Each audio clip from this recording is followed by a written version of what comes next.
last time, let's begin. Alright, so last time, just making sure this is being recorded, because it has been a while. Got you. Awesome. Alright. Last time, we had a bit of a more dismal scene than this, music would suggest. We learned that there was another killing in New Orleans. Raven, you good? We can hear you, but you're muttering. I'm just gonna server mute you for a second, so. Okay. Alright, so... Okay, where was I? Okay, we learned there was a new body that was found in New Orleans that follows many of the same monikers and signatures as the Ripper Killer. However, there was no note, and multiple organs were missing this time, and some bodily structures. Averjo and Rise took an aside to pass on the knowledge of how to completely wipe someone's memory, and it was decided that after that would happen, the coterie would split up. Some of us would go to the mortuary to investigate the wake, investigate the body, perhaps even question some of the bereaved family of the deceased, which is sadly Sylvia's sister-in-law. Ex-sister-in-law. So now, ex-sister-in-law. But still. Fuck that bitch. Thank you for correcting me. Yes. It Yo, was... I liked her. Well, I liked her. She was cool. Never mind. Yeah. Don't fuck that bitch. So it's a shame to lose her. The others would be going to the hospital in order to investigate what the woman had been up to before her untimely passing. There have been rumors of a neonatal appointment. However, it was at the same hospital where you all discovered and treated the blood plague. A light rain starts to fall on the streets of New Orleans. The cobblestones glitter in the low streetlights. You all make your way to your various destinations. Who is going where and with whom? That's a good question. Rise, weren't you and I gonna go talk to the family or something like that? I'm trying to remember from last time. I think I was You going wanted with somebody. to keep an eye on Molly. yes. It's been so long. So wherever Molly was going was where Rise was going. Marcus was going to, I think, talk to the family to, have his influence, the fact that he's been seen out and about, investigating kind of deal. Was that correct? Steven, you can correct me if I'm wrong. I don't remember, but I'll say yeah, let's run with it. And then I think Alistair and Sylvia were going to the morgue to investigate the body. Does that sound Yeah, that's right. correct? Again, we can switch That's that being around. prepared for viewing.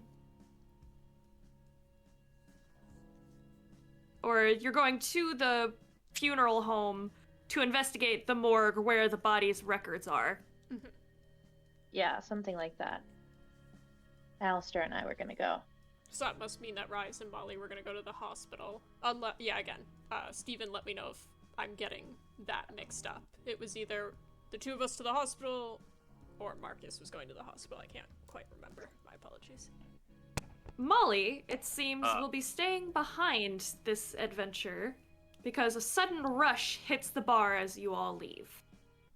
Out of duty, she decides to stick around and man the fort while you all go out and do your daring do. Rise is secretly pleased. I think Averjo pays for that. He stays for If that's okay. to help with the rush. With the rush, yeah. If that's all right. I'll allow it. Joe, if you're going to help, you're going to one. I'm going to need you to be in a bit shorter, and second, what size shirt do you wear? All of them. We're gonna put you in a small because it'll work best with the customers. Put this on. It barely covers his it's nipple. basically a crop. Nipples. Perfect. Yeah, it's a crop top, Molly- basically. It Molly's barely eyes covers his gleam. nipples. Molly's eyes gleam. Perfect. All right, just take Yes. take this and take people's orders. Bring those orders back to me. Do not do anything crazy. All right. I may enjoy your little crazy little unique things, but I cannot have you fucking this up. If you fuck this up, Ophelia will have my ass and she will tear you in half. And I like having you around. Oh, why, thank you. Sure, of course. And he will go about helping. See, testing out my audio. Lovely. Sounds crystal clear. Lovely. There we go. Here we are. How's this? Much better? A little bit Very close, perfect. but Sound- very, very good. Oh, I hello. feel like you're whispering in my ear. I feel like you're tugging Oh, my ear. whisper Well, you and I have ear. very different thoughts. Good to know. All right. I'm gonna be away from the mic for a minute, cleaning the room up. So, Cool. So one more time for me, who's going with who and where? I'll go see the family. Okay. Sylvia and Alistair, you're going to the funeral home as well to investigate the morgue? Yep.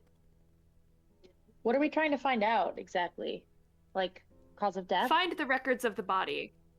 Gotcha. Yes, find the records of the body, cause of death, etc., etc. Anything odd about the body. You can also sneak into the funeral home to the viewing and also view the body itself.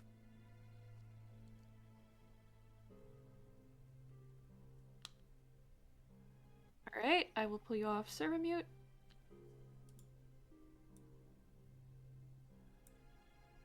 All done. Boo, headset. Sad. I'm a big sad. Mm-hmm. And I guess that means Rise will be heading to the hospital on his own. Okay. Marcus, I'll say that Jade is still with you, just because, she's a little bit, just NPC mode. Sure.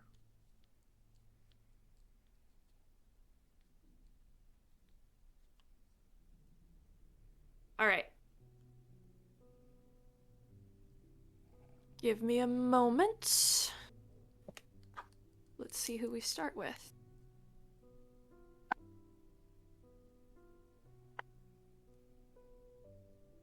Sylvia and Alistair. You arrive well before the scheduled time of the viewing.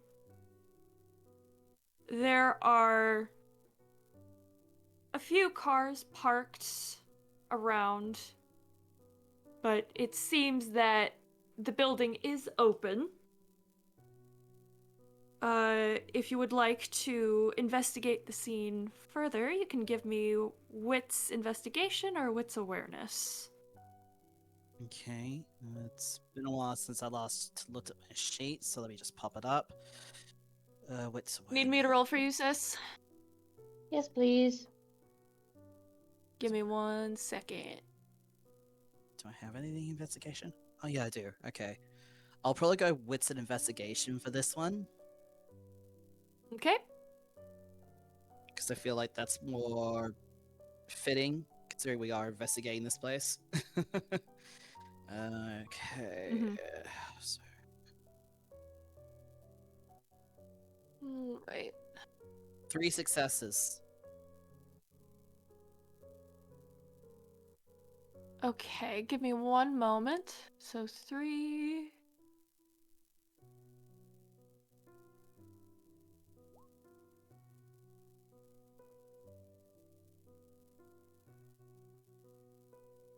Versus 4 successes. Alright, so both of you see this. You see that people are waiting in their cars. As they wait for the funeral home itself to open up because it is raining. And you also see that there is a camera on the front of the building, sort of like going in and out. Standard like security questions. Standard security checkpoints. There's also a greeter at the front door. However, Sylvia, you see a very specific car. Is it my ex-husband's car? What does your ex-husband's car look like? Let me think. We weren't that rich, but also, he's I don't know, like a, what does he drive? He drives an SUV. I feel like it's like a Subaru or something, and it's like forest green. You Something see like that that. familiar forest. You see that familiar forest green Subaru parked right at the front. I have to disguise myself. Yes. You would like to do Mask of 1,000 Faces? Yes. I can't let him see me. And you're also activating Ghost in the Machine as well to get past the cameras. That's just passive. Yeah. Alright, so I will do a rouse check for you. You feel your beast growl a little bit indignantly at the inconvenience. Why are we going through all of this? This is such a waste of time. But you feel an odd sensation as you step out of whatever vehicle you came in. Not just the rain, it feels like light spider webs crisscrossing all over your face. Just for a fleeting moment, it fizzes like TV static, and then it is gone. Alistair, you look back, and where once Sylvia stood, you see a nondescript woman. It's sort of an amalgam of... It's someone that almost looks familiar, but you can't quite place it. Sort of a mix of faces that you know and may not know.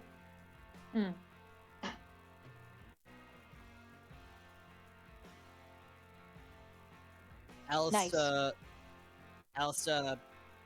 immediately clocks that there's obviously a reason for it.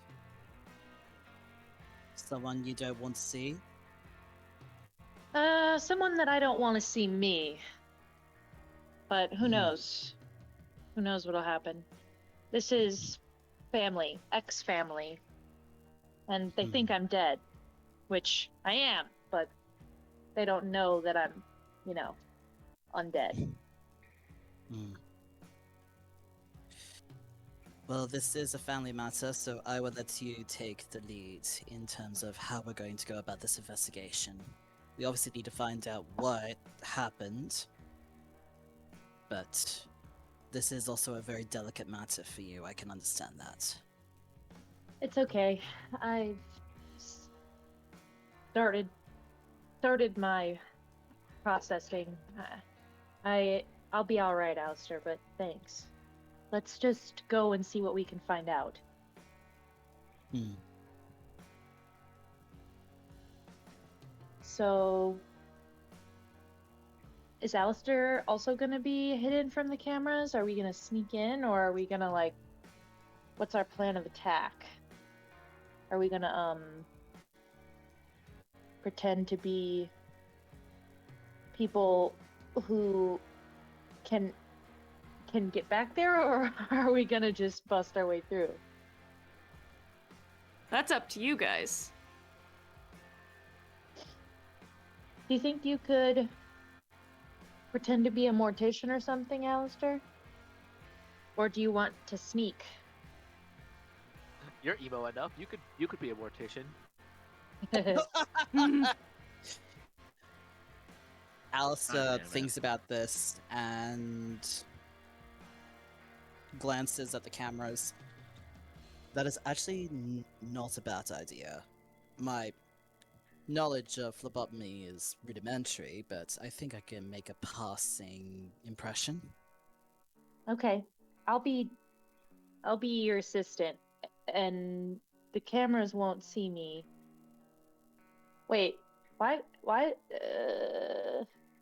I guess I don't really need to not be seen by the cameras unless something You goes did down. learn Ghost in the Machine as well. Your mask will transfer through there.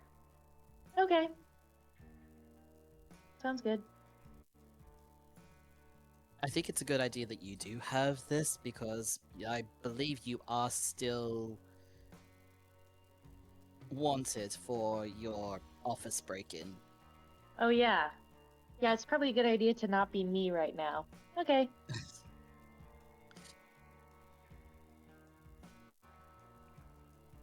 Let's get in. So do you walk up to the entrance? I think that's the most. I think that's the most feasible course of action, considering I am supposed to be posing here. Yeah. All right. So you walk up and you open the doors to the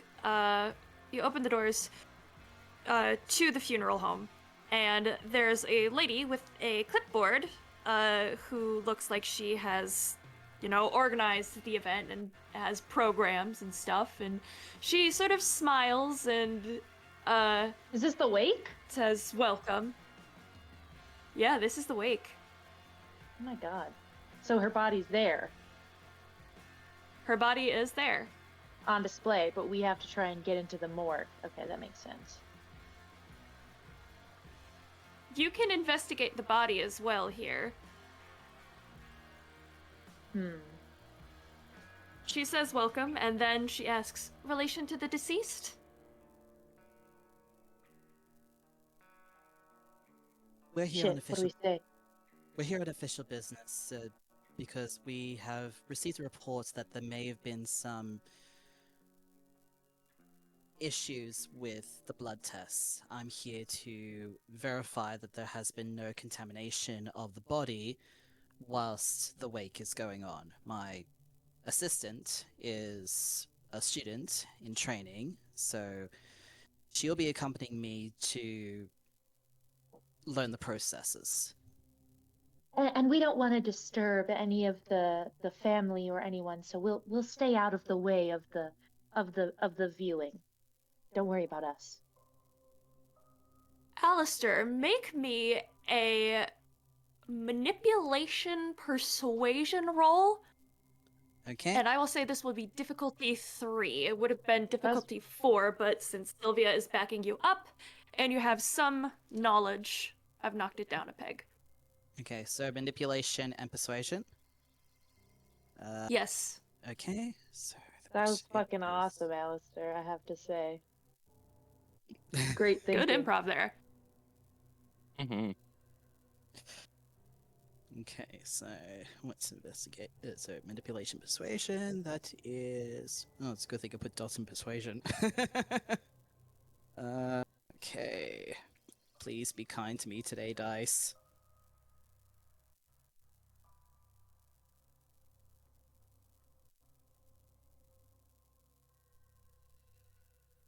Oh, 5 successes. Woo! 5. The woman Nice. looks uh the woman looks very concerned, and she sort of like looks through. Oh, well, I didn't get a call about this, but please, whatever you need, please come through. The guests should arrive, so if you need to yeah, just be quick. Normally I would ask you to wait till after the funeral, but this sounds quite urgent. We appreciate your cooperation, and yes, we will be absolutely discreet about this. Sure. She lets you through.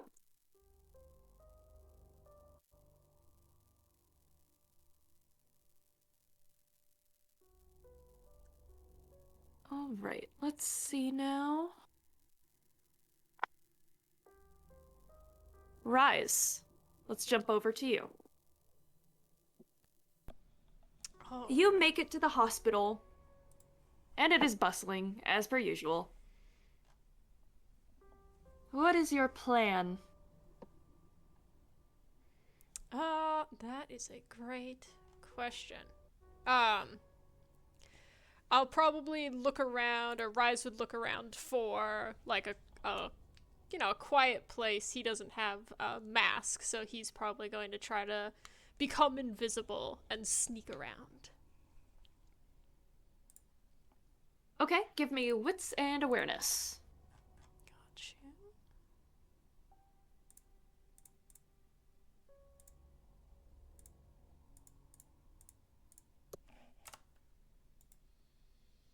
Four successes.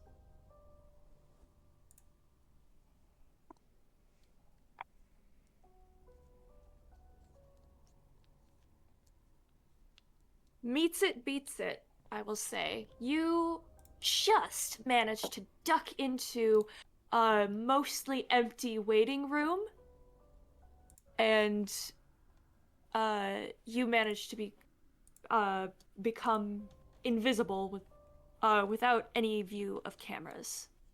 Excellent. You just found a blind spot in the nick of time. So now you are free to investigate as you wish. Perfect. Rise would probably stick close to like the nurses who are chatting so he can like read over their shoulders as they're opening charts and stuff. And he's also going to look around for a place where, perhaps a computer was not locked by one of the nurses, and he can type in the information that we know to see if he can pull up any records. Okay. This will depend on what wing of the hospital you want to investigate first. Mm-hmm. You could go to obstetrics, or the OBGs, or labor and delivery. You could go to the sick bay. You could go just sort of like in general, the most easy to access. Where do you decide to go first? Probably in the most general to start, so that I have a better, understanding of what was going on in this patient's life. Okay. Why don't you give me a... Give me a second, let me look and see here. Mm-hmm.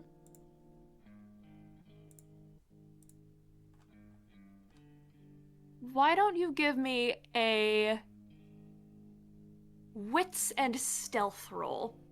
Got you.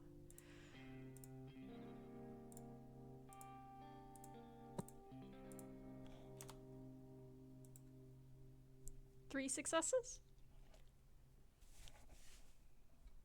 I will say you do not garner much. It's bustling, it's very busy. You mostly hear the chatter of nurses working. They don't really get much of a...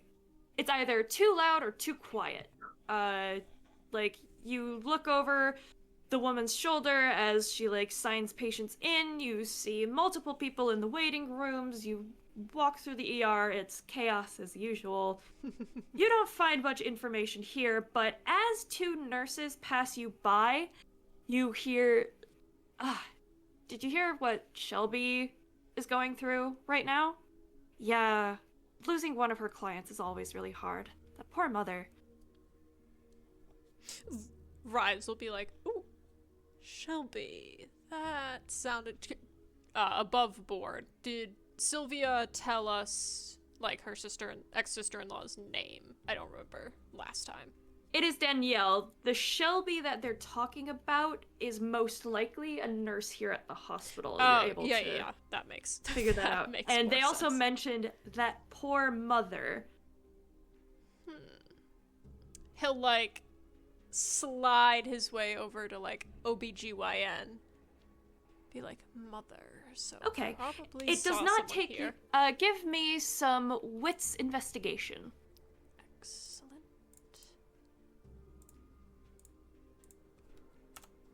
Please, dice. 3 successes. Oh boy. All right.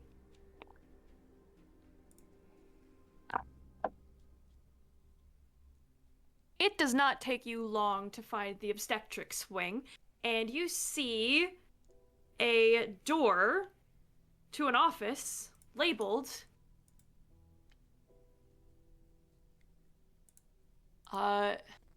Dr. Shelby Page, MD, OBGYN. That must be the Shelby they were talking about. He'll, like, look around to make sure the hallway is clear before, like, testing the door. The door, it seems, is locked. Okay. Can he see into the office at all? Like, could he look through the door? Or is it, like, a full solid? Yeah, you see it through the window of the office door, just sort of like the peephole. There is a woman hunched over at a desk who looks exhausted. It looks like she's been crying, and she sort of rubs her face tiredly and looks again and again at a file on her desk. And you see her rummage around in her purse for a moment as she gets up. You see her take out a half-empty, very crumpled old box of cigarettes, consider it, then shoves it back down and starts to get ready to leave. Okay. He would probably wait and see if... Well, let me think it through. Is there anyone in the hallway, like, around him? There are a few nurses doing their rounds. You can hear patients chattering. It's a late night, so it seems like things are closing up for the day. Okay. So he would probably wait until this doctor leaves and then see if he can sneak into her office. Okay. Give me... So you want to try and, like, catch the door before it, closes? If possible, yeah. Alright, give me a dex and stealth to see if you can slip inside. Oh!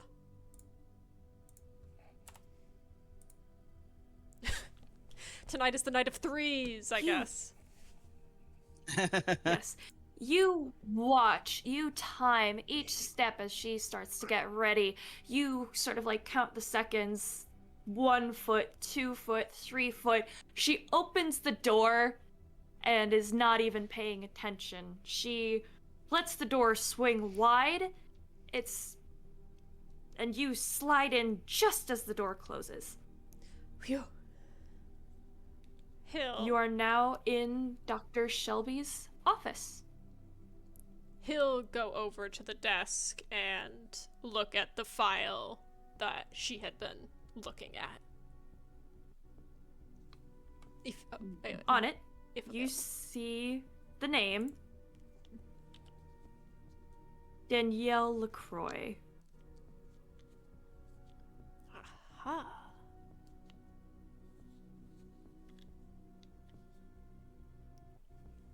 He'll like open it up and start reading through. So you break your obfuscate? Interacting with an object breaks your obfuscate. That's right. Oh. I think he'd like look around first to see if there's like cameras or anything. What's investigation? Awesome. And that's all. Investigation with.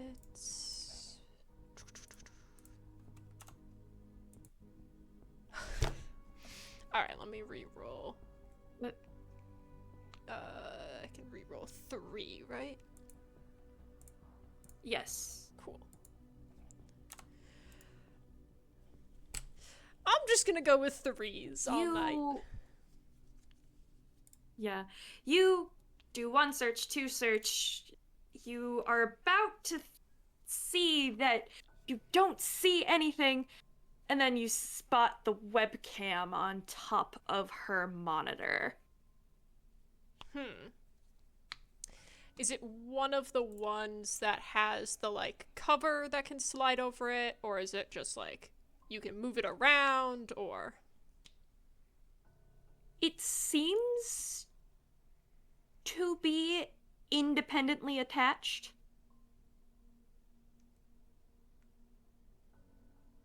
I was saying, I think he'd, like, get...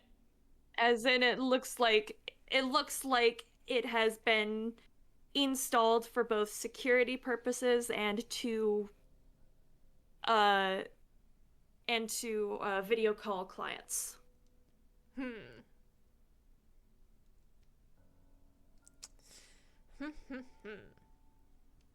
What to do, what to do.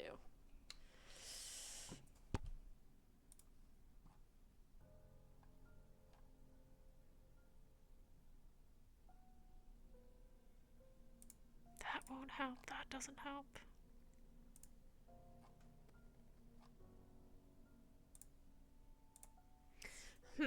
Okay. I think he would...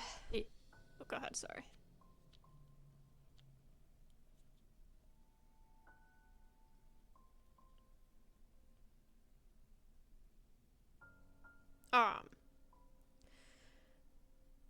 I think he'd try probably to figure out if there is a way, like, can he...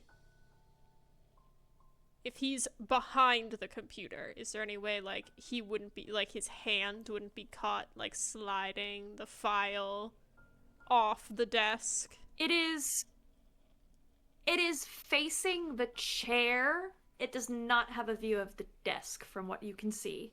Okay.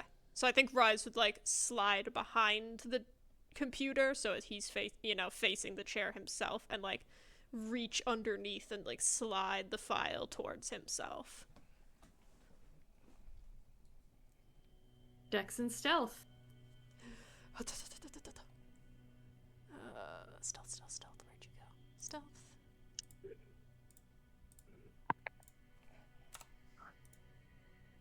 Four. You slide the file smoothly across the desk, avoiding the mouse, avoiding the keyboard, and you open up the file.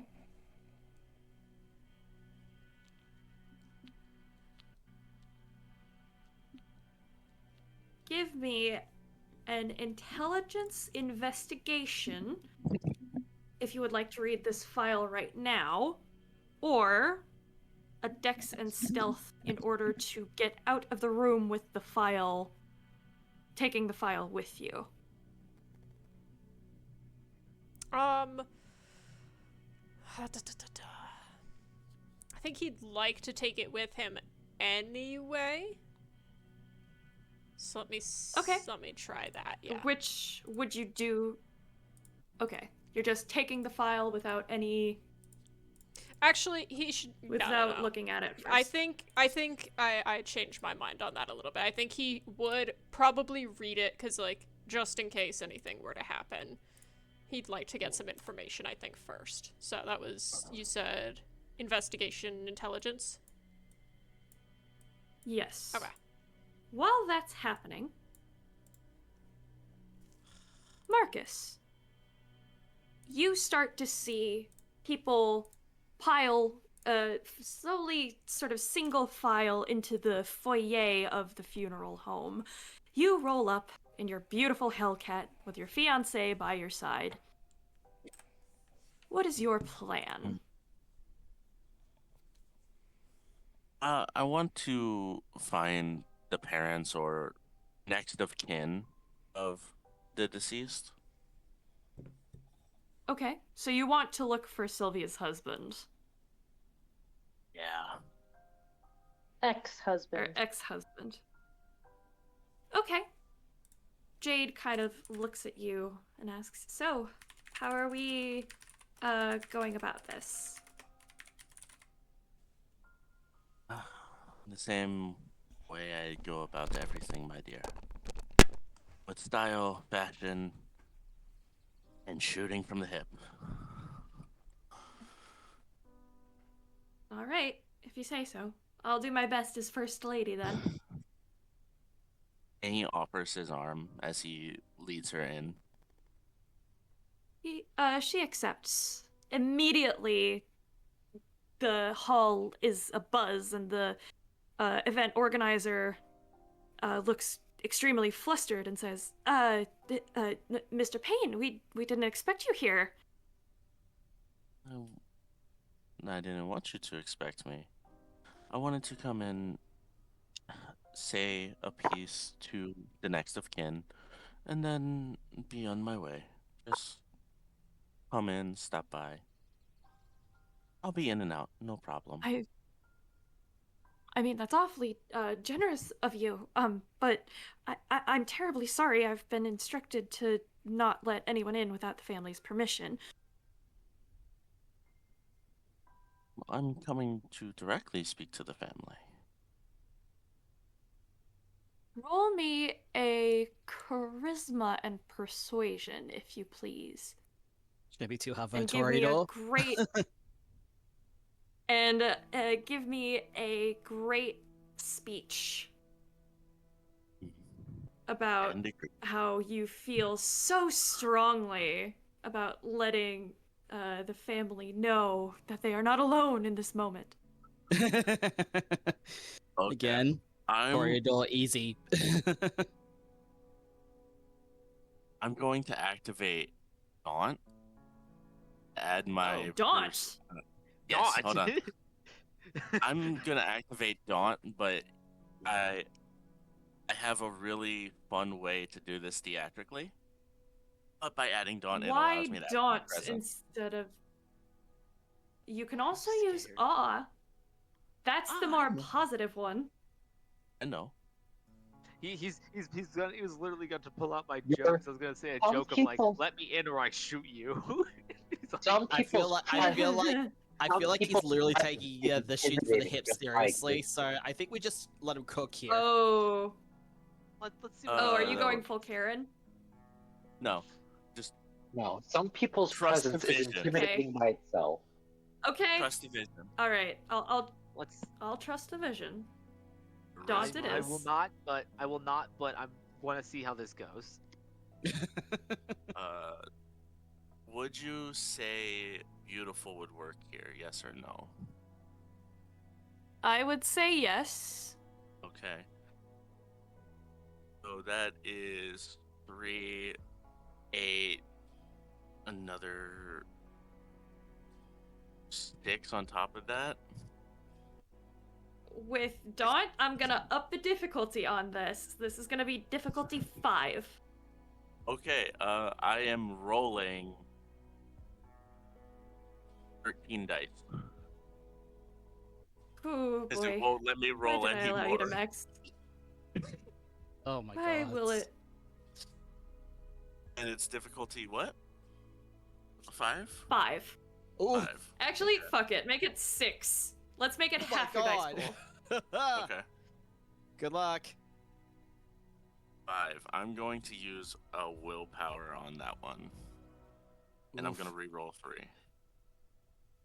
You get a negative number and somehow end up like, Boom. hey. You meet it.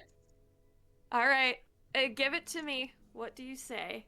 Thought goes up, but instead of this intimidation aura of anger, it comes up as this sorrowful, painful expression of gloom and depression that kind of washes over him and just gives off this like heart shattering, I don't want to be around this person because of how upset they are.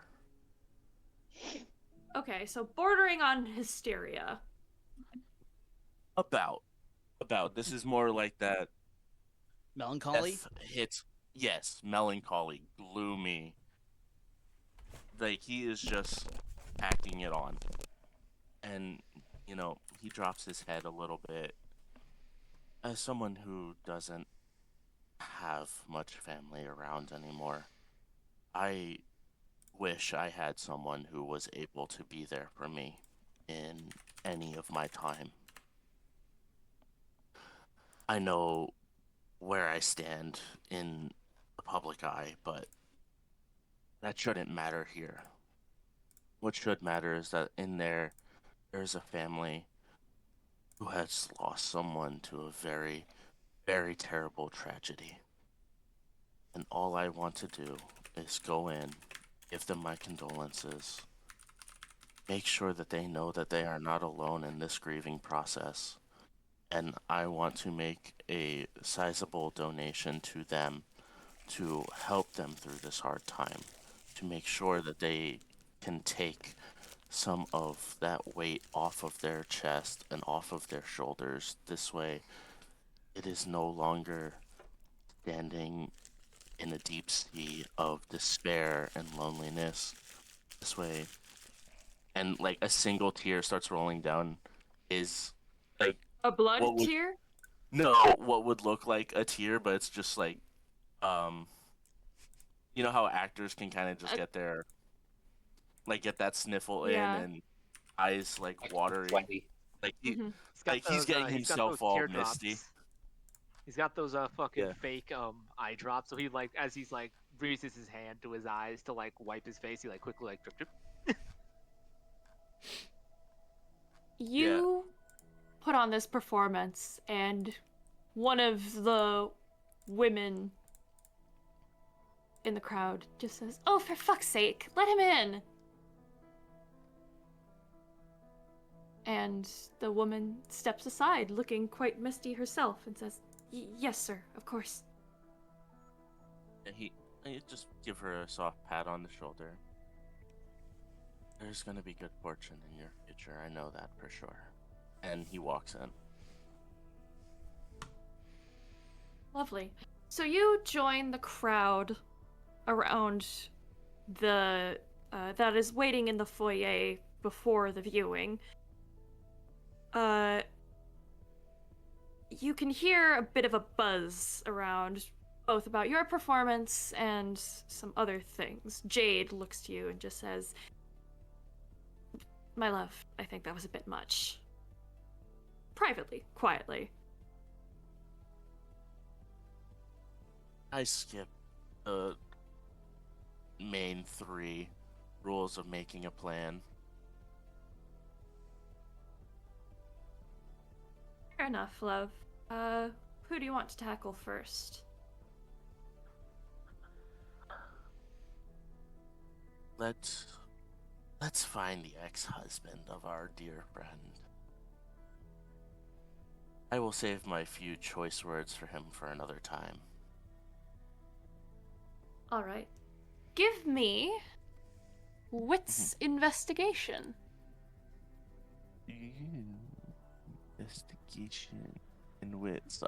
These are both terrible dice pools for me. You really need to buff those Difficulty? Or wits awareness. Just give me a straight roll. I'm doing wits awareness for Jade. They both land 3 for me.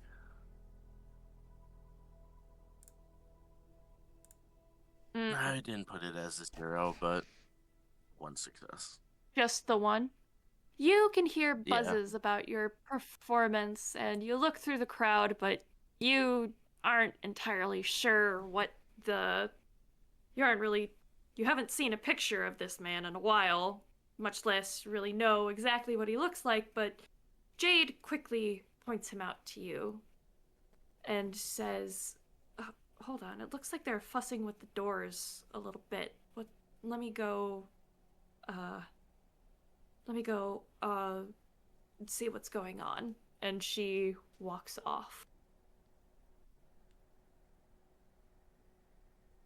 Well, So since with she the pointed out the ex-husband pointed out to you. Yeah, so with the ex-husband Marcus pointed is out gonna- to you, He's gonna make his way over to him. you can see that he is devastated, as any brother would be, losing a sibling. He is sitting in a chair, a white rose in his hand. Just tear-stained, eyes red, staring off into space. Sort of in shock. I'm gonna pat his shoulder right next to him. You alright, mon ami? He jumps slightly and says, "Oh, Mr. Payne, I didn't realize.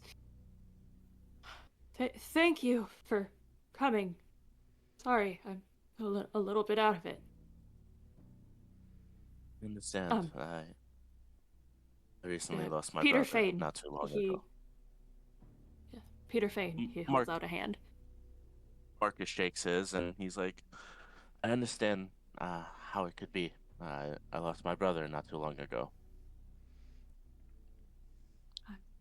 I'm sorry for your loss.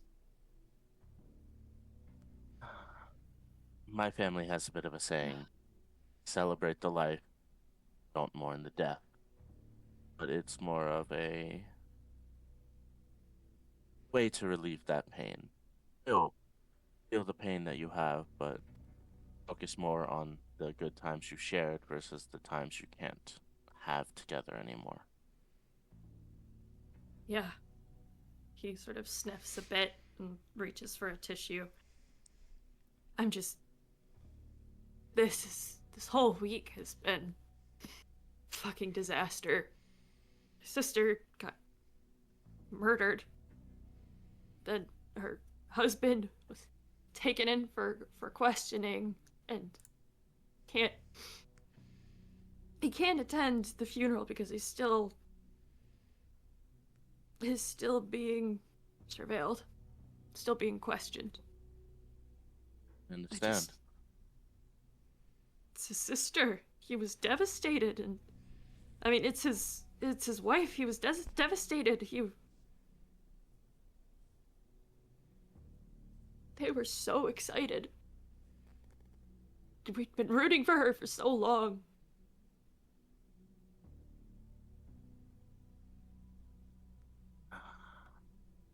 Marcus, there's like a rip of paper, and Marcus hands him a check. He's like, for the troubled times that are to come. I know no dollar sign or any amount of zeros can bring back family, but at least I can relieve some of this strain and stress off your shoulders. He kind of looks at the check. He hesitates. You see almost like a flicker of anger cross his face, but he just sort of waves his hand and says, Don't bother. If you... He sort of inhales sharply. If you really want to help, then fulfill your promise of clearing New Orleans of the scum that did this to her. I will. You can tell, even without wits or awareness, that he is going through so much emotion. He's angry, he's sad, terrified, just... He looks at the check again and is unsure of It is for whether or not $500,000. 50,000? Jesus. 500,000? $500,000. Yes. 500,000. 500 stacks. Jesus. Okay, shit. All right, you acting like you fucking murdered his kid. I can't accept this. It's too generous. You're gonna take it. And you'll understand shortly. Financial burden that comes after all of this, on top of the emotional pain that you're going through, can crush people and lead them next to their siblings and their loved ones. Trust me, you're going to need it. Roll me No. charisma and persuasion. Ooh. Persuasion. I'm assuming Daunt is off at this point. Yes. And because it's free, I will put awe back up now. I'm gonna put awe up. I fucking love having these abilities. And that there. Difficulty? 4. 4. Love it.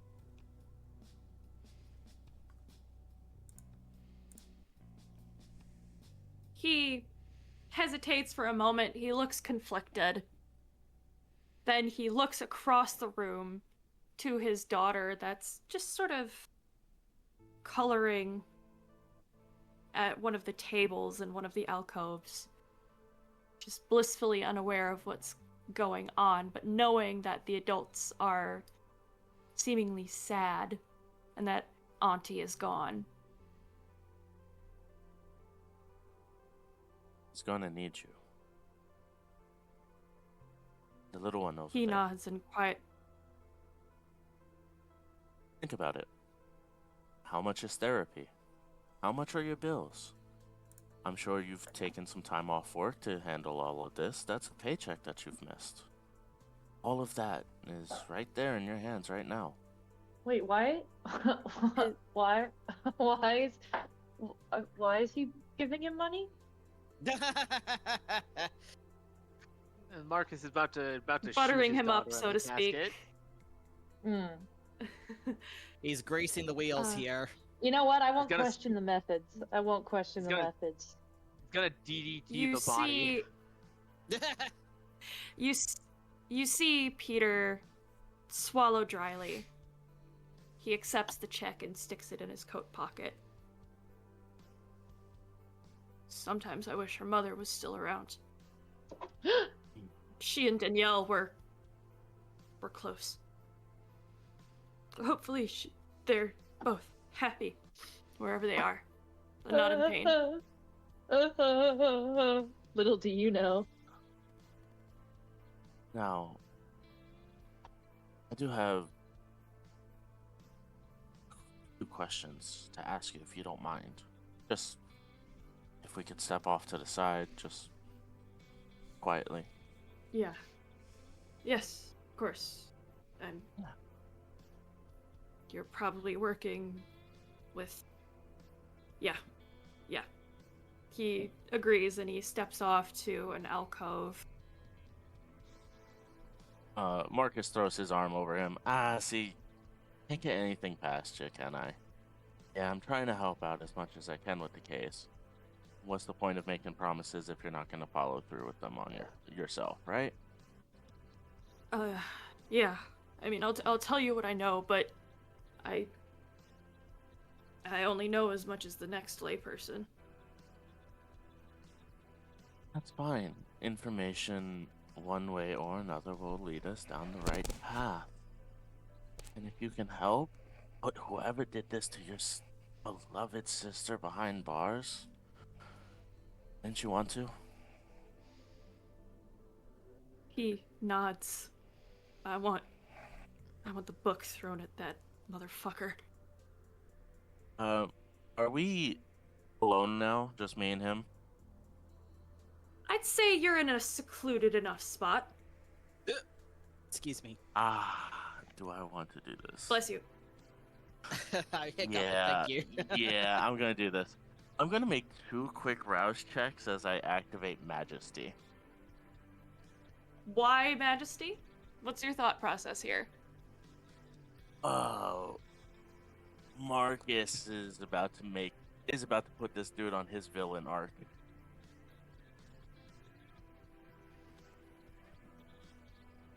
Are you sure? I don't need Majesty to do it.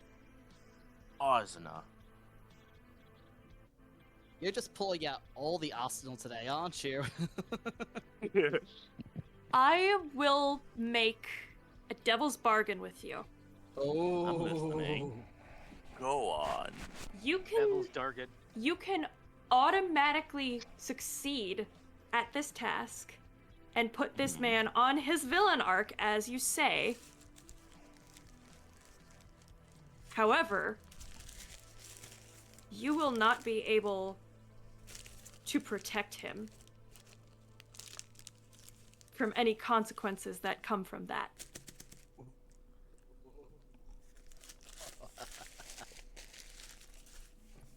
Now, Moon, who said I ever wanted to protect him? Oh, my friend. And I want to make sure he suffers a fate far worse than death. Oh, I wish I had the popcorn right now. Of Sylvia's ex-husband, you do realize that Sylvia was the one that was cruel to him.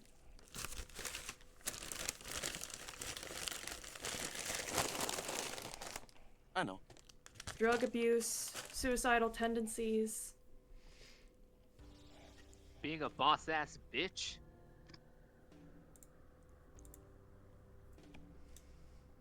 My reasons. I do my things. What is your goal? What villain arc do you want him to go down on? I want to make him want to handle this person himself. That's where I want to send him.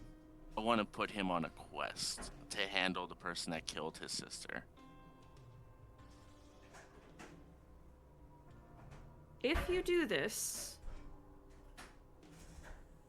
you are almost certainly sending him into danger. You could incur a stain on this, None. Marcus. Yes, I will say it will cost you a stain because you will be sending someone to their death. I'm just gonna Potentially. I'm just gonna put something into his own viewing. What he does with the information from there is his own choice. You're acting like the outsider from Dishonored. Are we sure it's not Marcus who's having a villain arc right now? Good question. Very good question here. Here's the question that here's probably the identifying question that might be helpful. The question of Yeah. why are you doing this? Yes. What goal do you want to achieve from doing this? Marcus wants to know how far this man is willing to go to see justice for his sister. Because if he's not willing to get his own hands dirty, and Marcus can make him a promise to make sure that this person's put away. There's always two sides to a coin. There's also the possibility he may take things too far. Humans can be pretty crazy when they're fueled by grief.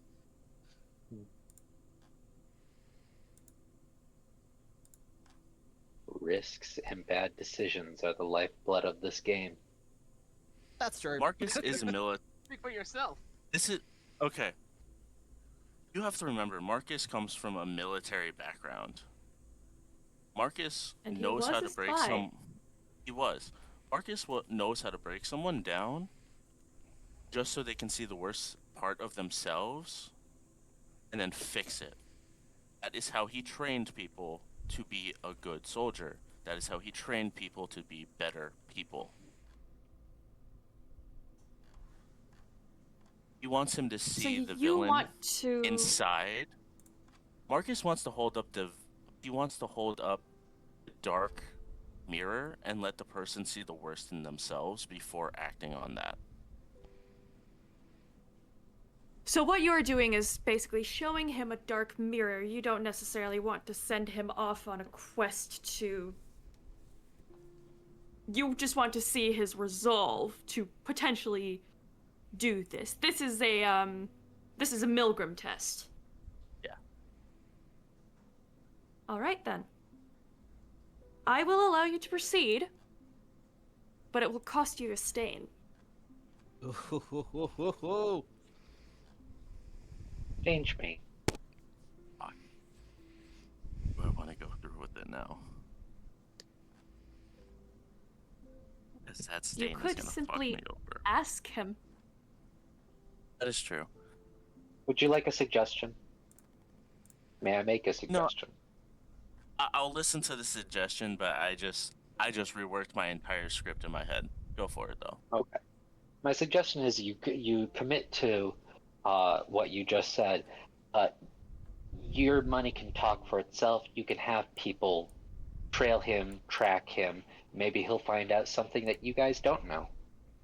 But in the end, you're keeping tabs on him, and when it gets too close, you can plan to pull him out. That is But true. it is not guaranteed he is not guaranteed protection. Correct. That's the risk. Also true. Now, I have a solid idea of how I want to go with this. This is going to be better, and it's Alright. not going to cause a stain, I know for sure. All right then.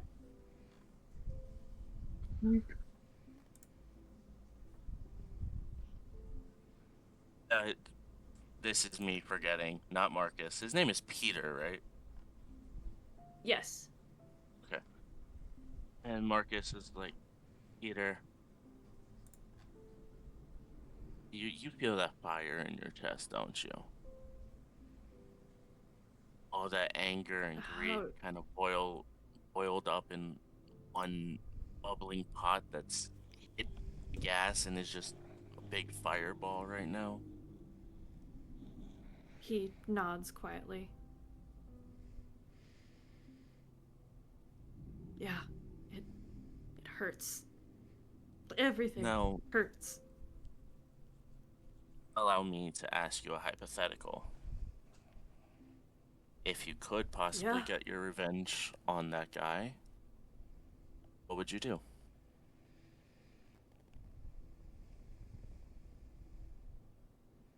Give me a moment.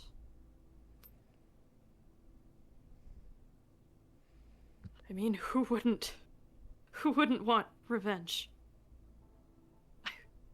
I want to throw the book at this person. I want them to suffer the same pain. I want them to rot in jail or under it.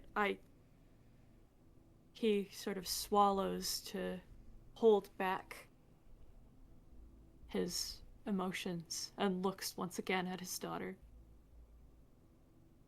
Any brother would want revenge.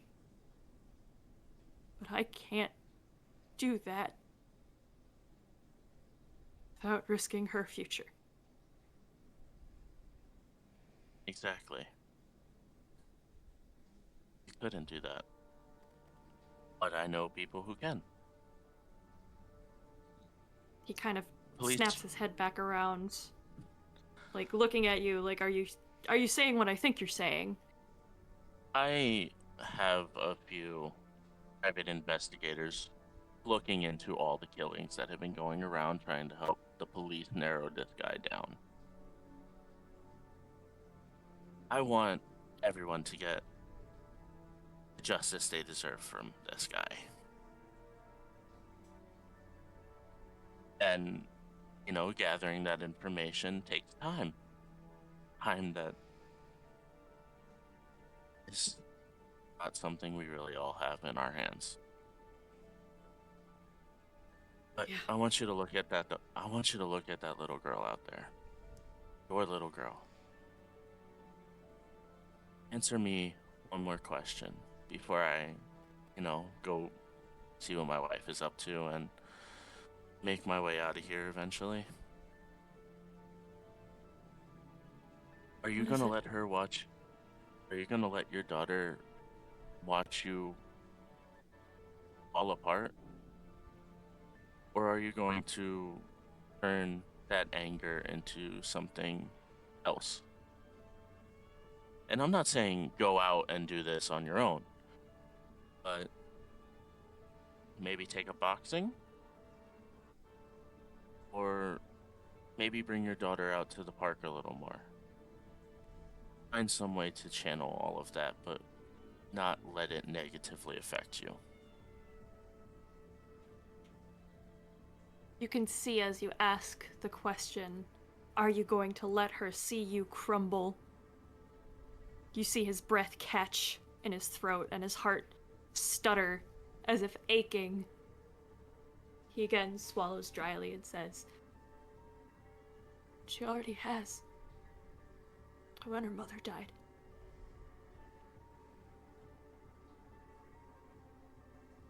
You're right.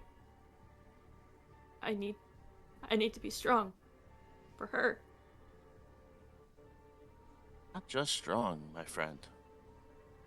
Peter, you need to figure out how to channel this. Like I said, therapy is always an option. And Marcus stands What up can I do? and What can I do? Mark- I'm just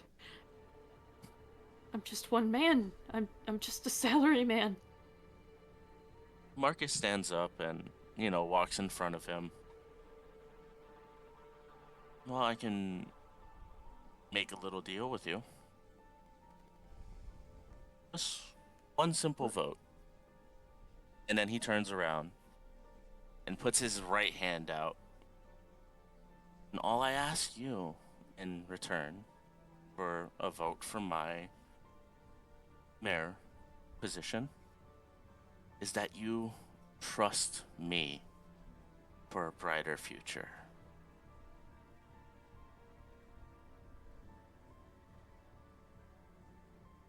He looks at the proffered hand.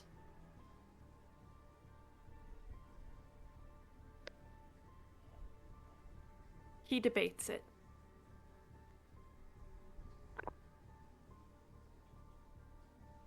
Give me manipulation persuasion.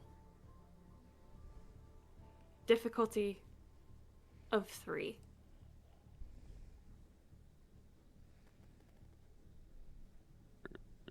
Persuasion, manipulation, and I just want to make sure that this is right.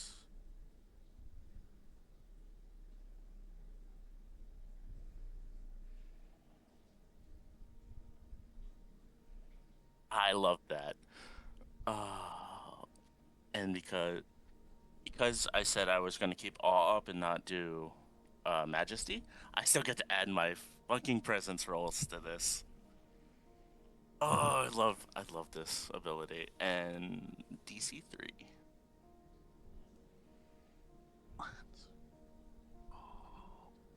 He takes your hand and gives a solemn nod.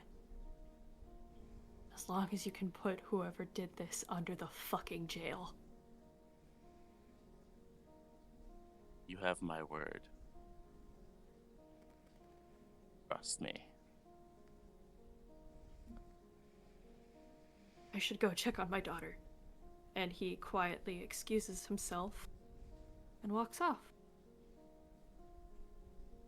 And Marcus fixes his jacket, fixes his hair, and goes to find Jade.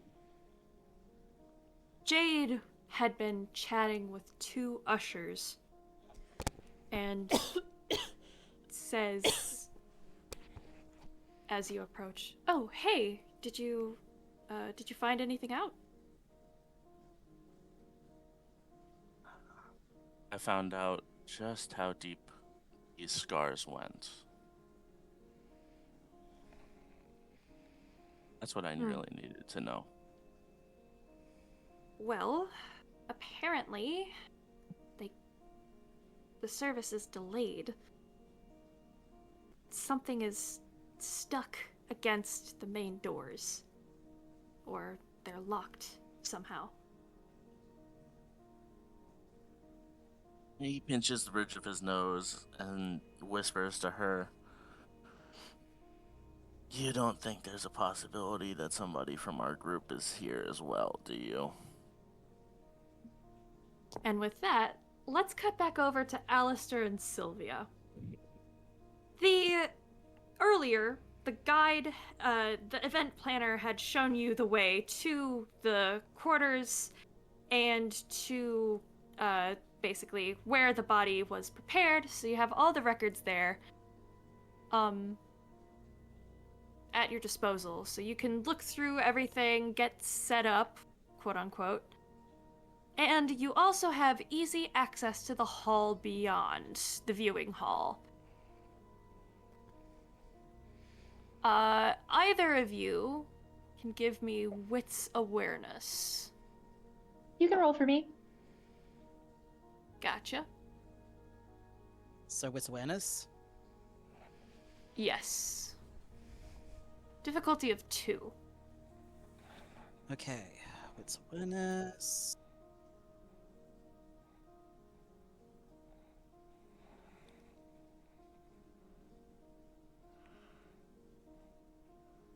Four successes. Sylvia, you hear some odd noises, but coming from the hall, but Alistair, you hear it a little bit more clearly. It sounds like someone slowly chanting, humming, praying. You're not sure, but it is coming from the viewing hall.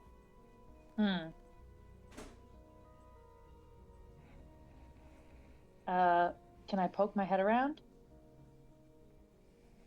Yes, you may. Sylvia, you poke your head around. Sylvia, you poke your head around the door to the viewing hall. Raven, would you like to describe your character for us? What? Raven. Earth to Raven. No.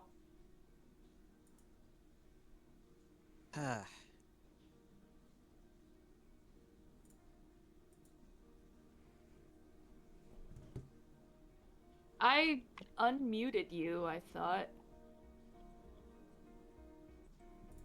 Yeah, it looks like it's I off. unmuted you. Oh no. Please hold. Technical difficulties. Seems to be a lot of those today. How we doing, fellas? Dun dun. I just pulled some Vox shit out of my ass right there, I was and about I'm to say, very it's like proud that- of Chew, myself. chew the blue. It's the gum you chew that makes you blue. fucking hell, Marcus. You went from Vox to like full on freaking The Outsider. Like full on, like what the fuck, dude? That's gonna get real. Pretty much. I think maybe. Hello? I gotta say, I was half tempted to be to like ask Moon, just like, funny if Jack was here too, to like say, like, you know, his Wolf? condolences as Wolf? Meryl. Well, we're I'm sorry, I thought you were about to say something spoilerish. No, I was saying like there for the he was like there to say his condolences like as a mayoral Yeah, candidate. that would have been funny, but yes, let's continue. Yeah. Raven, you good? Yeah, I'm ready. Excellent. Please describe your character for Sylvia as she pops her head around into the viewing hall. Oh god. Okay, so as Sylvia tilts her head around, what she sees is a kind of cloaked figure. Your voice is You're a bit muffled. Raven. Is that better? Yes. Much, yeah.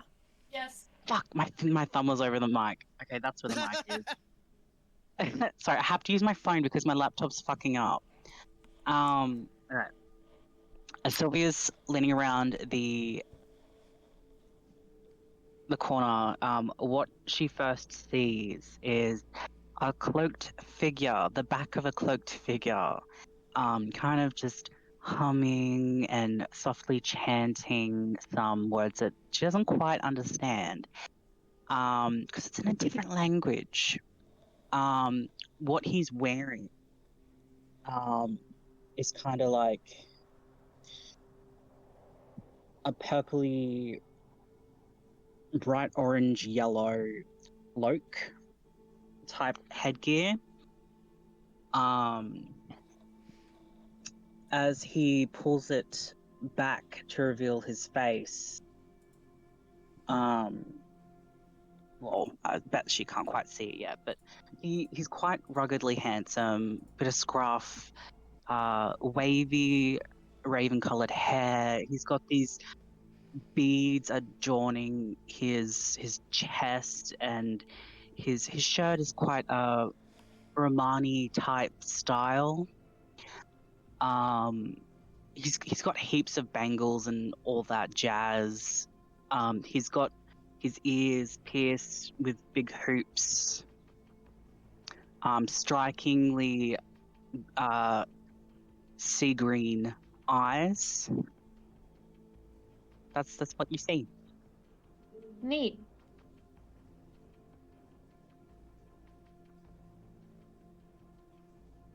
I've got pictures in the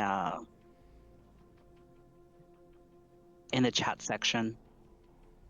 You guys. What do you do?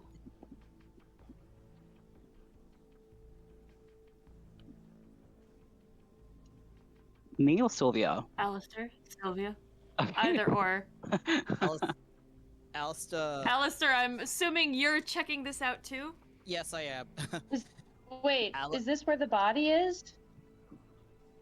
Yes, it is over your ex-sister-in-law's body, performing some kind of ritual. Are we not at the same place as Marcus? Yes, but this is a little bit before that. Oh, okay. This is as people are starting to filter in after you, like as and the do I scene know who goes this on. person is? Do I know? No, this is completely okay. unfamiliar to you. Okay. Okay, and nobody else is in there. Nope, it's just you. Okay, I go over there and I say, hey, what the fuck? Alistair immediately, narrows his eyes and steps towards this figure. You're a bit out of... Oh, yep. You're a bit out of place here. I think the last esoteric fair was about a week ago. Ha!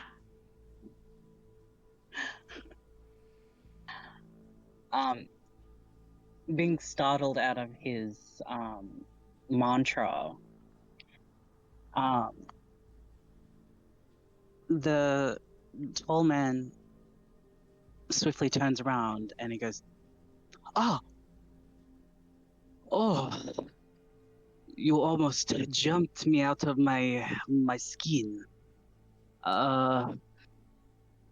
Greetings. friends. I was just performing a ritual. Just to help the dearly departed move on from the chains of the body. Alistair raises an eyebrow and crosses his arms over his chest. In the middle of an empty ceremony hall? I was hired. I am a psychopomp. I died souls amongst others. You cut out a bit there, Raven. I am a What? psychopomp. I died soul. You keep cutting out, friend.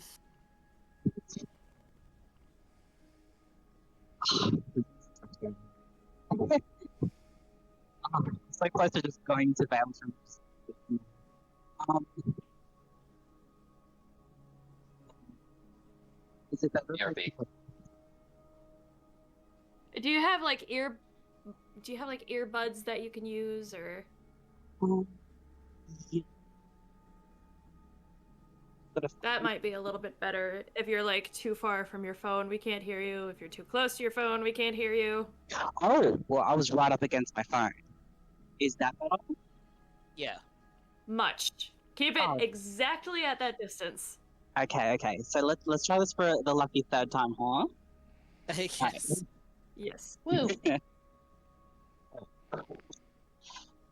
I am known as a psychopath. I fight souls that have been murdered and oh, sometimes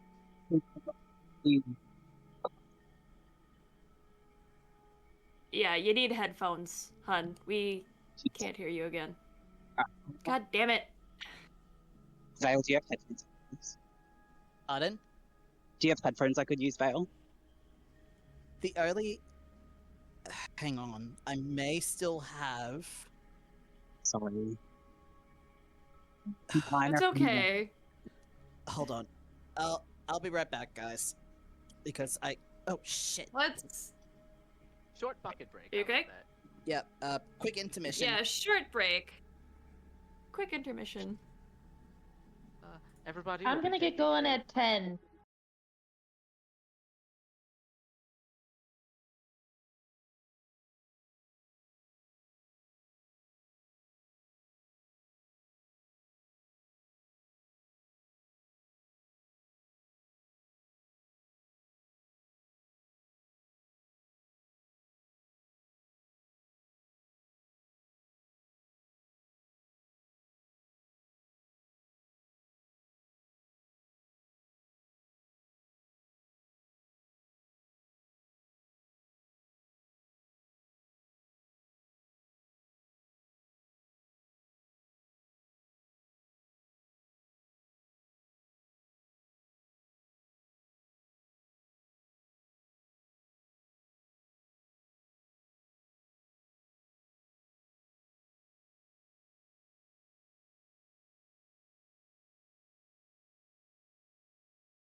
Your Fail. voice sounds so amazing. Thank you. Headphones that don't really work for them. Technology hates me, and I repel it like oil and water. So, So you're La Sombra. Thank fuck. I Thank was Got that literally archaic thinking that. feat. Anyways, Thank All fuck right, I had that back in. old headset. Right. is everyone here? Right. Yes. Yes. Yep. All right, we're back in it. So, Lock in. All right. Sylvia, Okay, so we are back with Sylvia and Alistair confronting this strange man who is standing over Sylvia's ex-sister-in-law's dead body, performing a ritual of some sort, and calling himself a psychopomp, Alistair, claiming he was hired. Alistair raises an eyebrow, a little bit skeptical of his explanation. It is odd for a psychopomp to be hired by an organization that clearly does not work with the esoterical. So I'm going to give you one chance to answer me clearly. And don't try any Malkavian bullshit because I've been around enough of them to last a lifetime. How do you know he's Malkavian? Alice has been around Real 3 recognizes you really think you would be on the clock it by now? Real recognizes real. Game recognizes Sylvia, game. do you look at this man at all? Do you look in this man's eyes? Good question. I definitely look at him. I'm not sure if I look at his eyes. If your gazes meet, you two immediately feel some kind of connection spark between you. The cobweb is thrumming like a guitar or a bass at a concert. It is crackling with energy. Sylvia, you know this man as of your clan almost immediately. Okay. What are you like? What the fuck? What are you doing here? Who sent you? Tell us everything you know now. Sylvia, wait. It's alright, my friends. Like I said, I'm here to guide, not to hurt. I still I find it guide quite. who? I still find it quite odd that someone who is spirit clearly of esoterical vocation would be hired at a religious affair. Alistair, give me a quick wits and investigation. Or intelligence investigation. Okay. Well, either or, like they're both gonna be hefty dice pulls because that's a dice pool of 7 that I'm working with. Alright, I'm gonna say difficulty of 2 on this. Godspeed. 5 successes.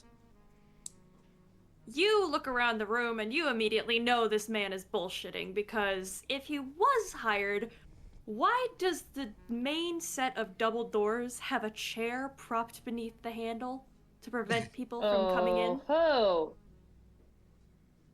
Alright, I'm gonna ask one more time. Why are you here? Because it is clear no one hired you, otherwise the door would be blocked. You are a quite perceptive one. Alright. Start talking. You guys, they say is up. I wasn't hired. But what I do is true. I've read in the papers and I've heard along the vines that many people have been dying and infections going on.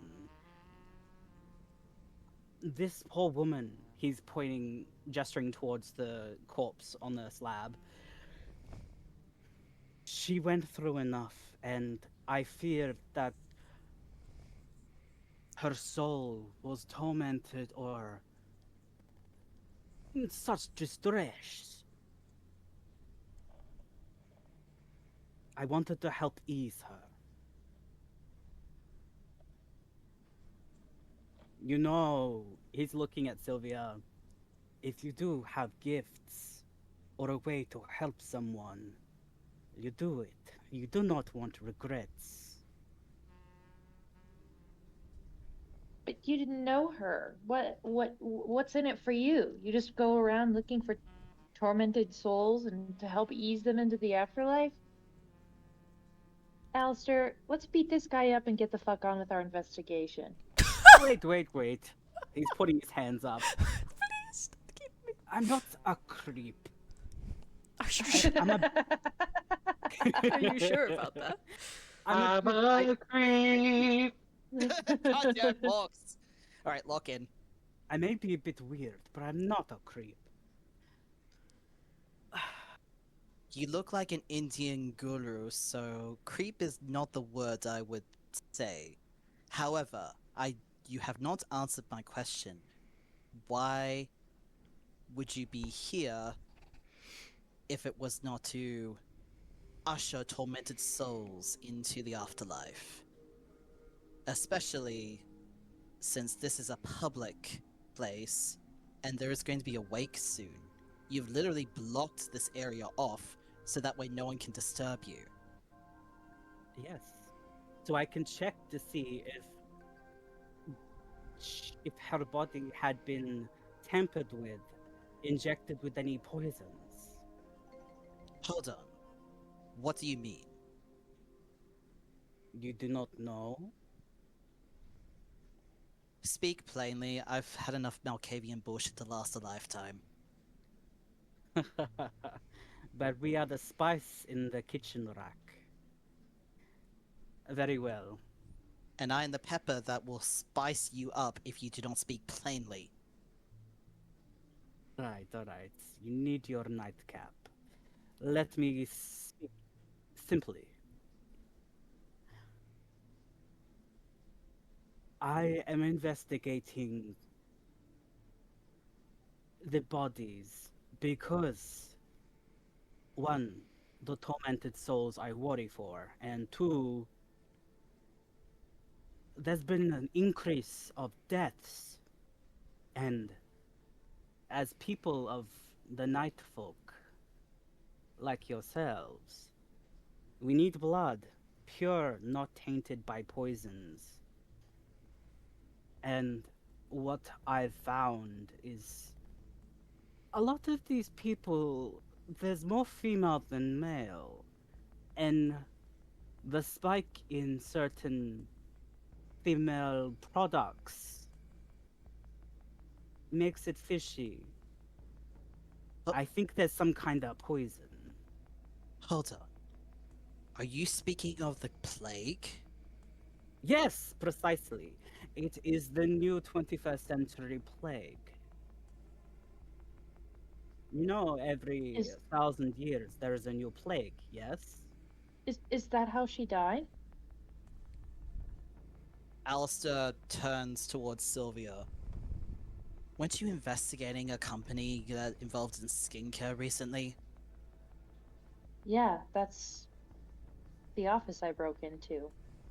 Duke's eyes instantly lift and meet Sylvia's, a knowing glint in his eyes.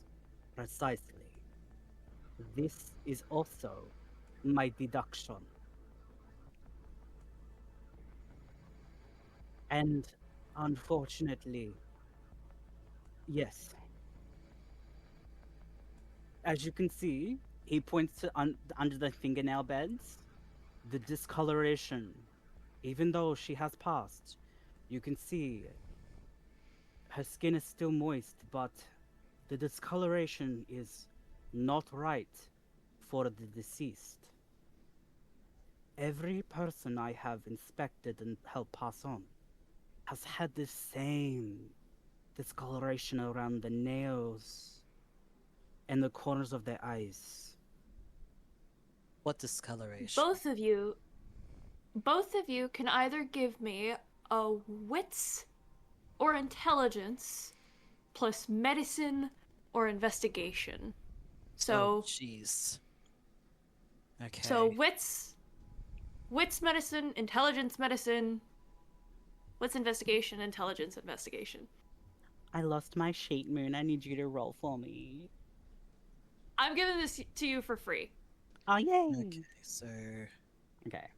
Well, it doesn't matter. I'm still working with a hefty dice pool here. So is it wits investigation with medicine or wits medicine? I'll say it's either wits or intelligence plus medicine. Okay.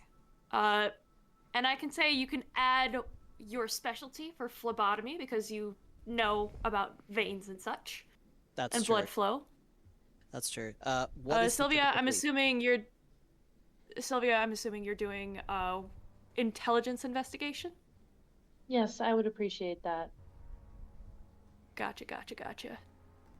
Cool, that's a lot of dice. I'm gonna say difficulty 4. Oh, jeez. I'm already working with a 10 dice pool here. Believe in the dice rolls. Oh, no, wait, no, I'm working with a hefty dice pool. Oh, boy. Please be nice to me. You've been nice so far. Holy shit, 7 successes! Both of you immediately see what this man is speaking about. Sylvia, you look at your your ex-sister-in-law's hands, and while they are neatly manicured, there is odd bruising beneath the nails, and if you dare to touch one, they almost seem loose and soft. Poor Danny. You can see, even though the blood is supposed to be flushed from the body, the soft tissue that held it, it oozes out in a thick, black liquid. Oh. Sylvia, don't touch that directly. Alistair, you dare to lift the eye of the deceased, and looking past the caps that keep the lids shut, you can see horrible discoloration. The sclera is practically bright red from the amount of blood-shot veins in the eyes. Well, Alice is You obviously can see Alice is obviously using latex gloves because he doesn't want to touch this directly. Yeah. You can see up the nose, in the mouth, there is cotton stuffed in every orifice to prevent whatever is left from oozing out. And you can see the misshapen belly that the hands are folded over, where it should have been round. It is now sunken and flat. This body's already going into It is- necrosis. It is rotten. But that should not happen until several months after death. But if you know medicine or the anatomy of how the human body should function, if an infection or an injury occurs, the body starts creating enzymes to help fight it. Yes? Well, course. if it is too much for the body to process and excrete, it builds up and it taints the body from the inside out, almost guaranteeing death. All three of you can also sense something if you get close to the body, where you would normally smell nothing, or perhaps a whiff of formaldehyde, or perhaps even perfume that the deceased would have liked. You smell something sickly sweet like rotten fruit. It is the exact same scent as whatever Molly threw up when she was suffering from the same plague. It's like overripe fig juice, but bad. Alistair glares directly at this man. Have you touched this directly, in any way, shape, or form? Do I look like a complete idiot? Don't answer that. Don't answer that. He holds up his gloved hands. I never tried to invade too closely. This is bad. Very. The doors suddenly rattle, and you can hear hushed but urgent voices outside. Oh god. Shh. You are coming with us. Sylvia, we need to get into the morgue right now. Roger. I do not know. Fixes I do not know her who you are. eyelids and puts her hands exactly how they were when he came in, making sure everything looks untouched. Discarding his gloves in the bin carefully. I do not know who you are, but you have information that we need for this case. Now, you can come with us quietly, or I will knock you out if I have to. Or, a third option, you come back to mine, have some tea, and we all discuss this.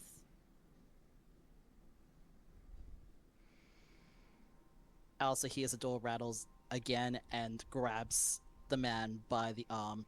We do not have time for semantics. Just come on. Hansi. Do not push me tonight. Alright, alright. He kind of just smiles like a little fox and goes with them.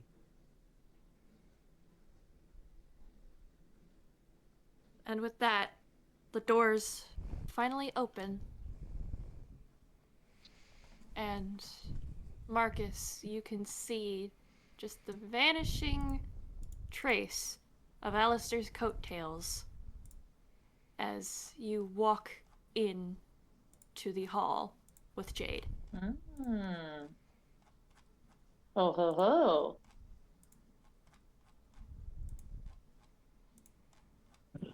Oh. God damn it, Marcus. Well, seems whatever setback was here is gone. Let's make sure everything else goes smoothly. Then we can get going. Looks like. Huh. Jade quietly points to the chair that's on the floor. Why do you think it was blocked? He gently takes her hand, pulls her closer, whispering, I have an idea. We'll talk later. Too many people. You can hear some of the ushers muttering, and you catch words of break-in and weirdo and strange rituals. Maybe some unkind words about being unchristian. Unkind words. Let's face it, he wasn't exactly being subtle about it. Yeah. Yeah. For the time being. Marcus is let's going to hop back. Sorry. Oh, okay. Marcus is going to step Go up ahead. and just be like, well, everything seems to be good. Let's get everyone started, shall we? This is not about us. This is about her. And her final moments here. Our last goodbye. Shall we? Yeah. Let's do it. And Peter leads everyone into the hall. I'm so Now. glad that my voice helps. Now let's jump back over to Rise. Dun dun dun. Let's see, what did I have you roll last?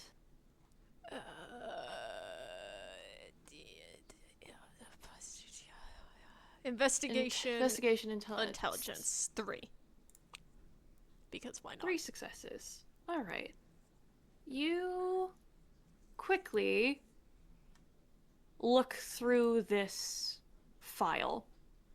You can see that there are 2 distinct sections to it. You can see that one is just a general patient file, so what covers sort of general practitioner checkups and such. And there's also the OBGYN file. You can confirm that she was 5 weeks along. Damn. You can even see a small scan. Hold on. Hold on.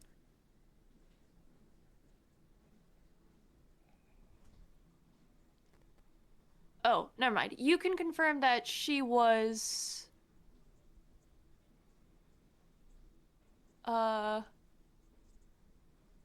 just under 10 weeks. So there is a scan of the... There's a scan of the baby in the file from the ultrasound. And it seems everything was healthy, but there was a concern about preeclampsia.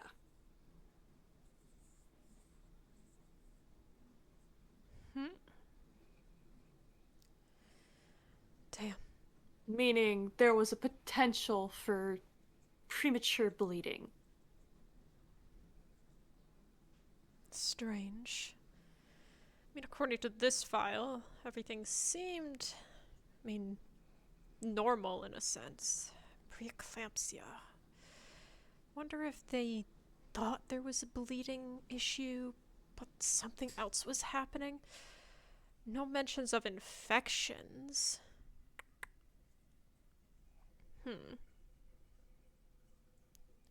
He'll, tuck the file away, to keep. And then... Now there's the question of... Hold on, I think I did something wrong.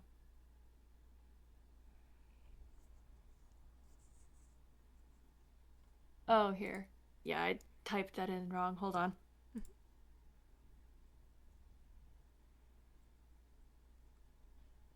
There we go. Now there is the question of how you get out of this office.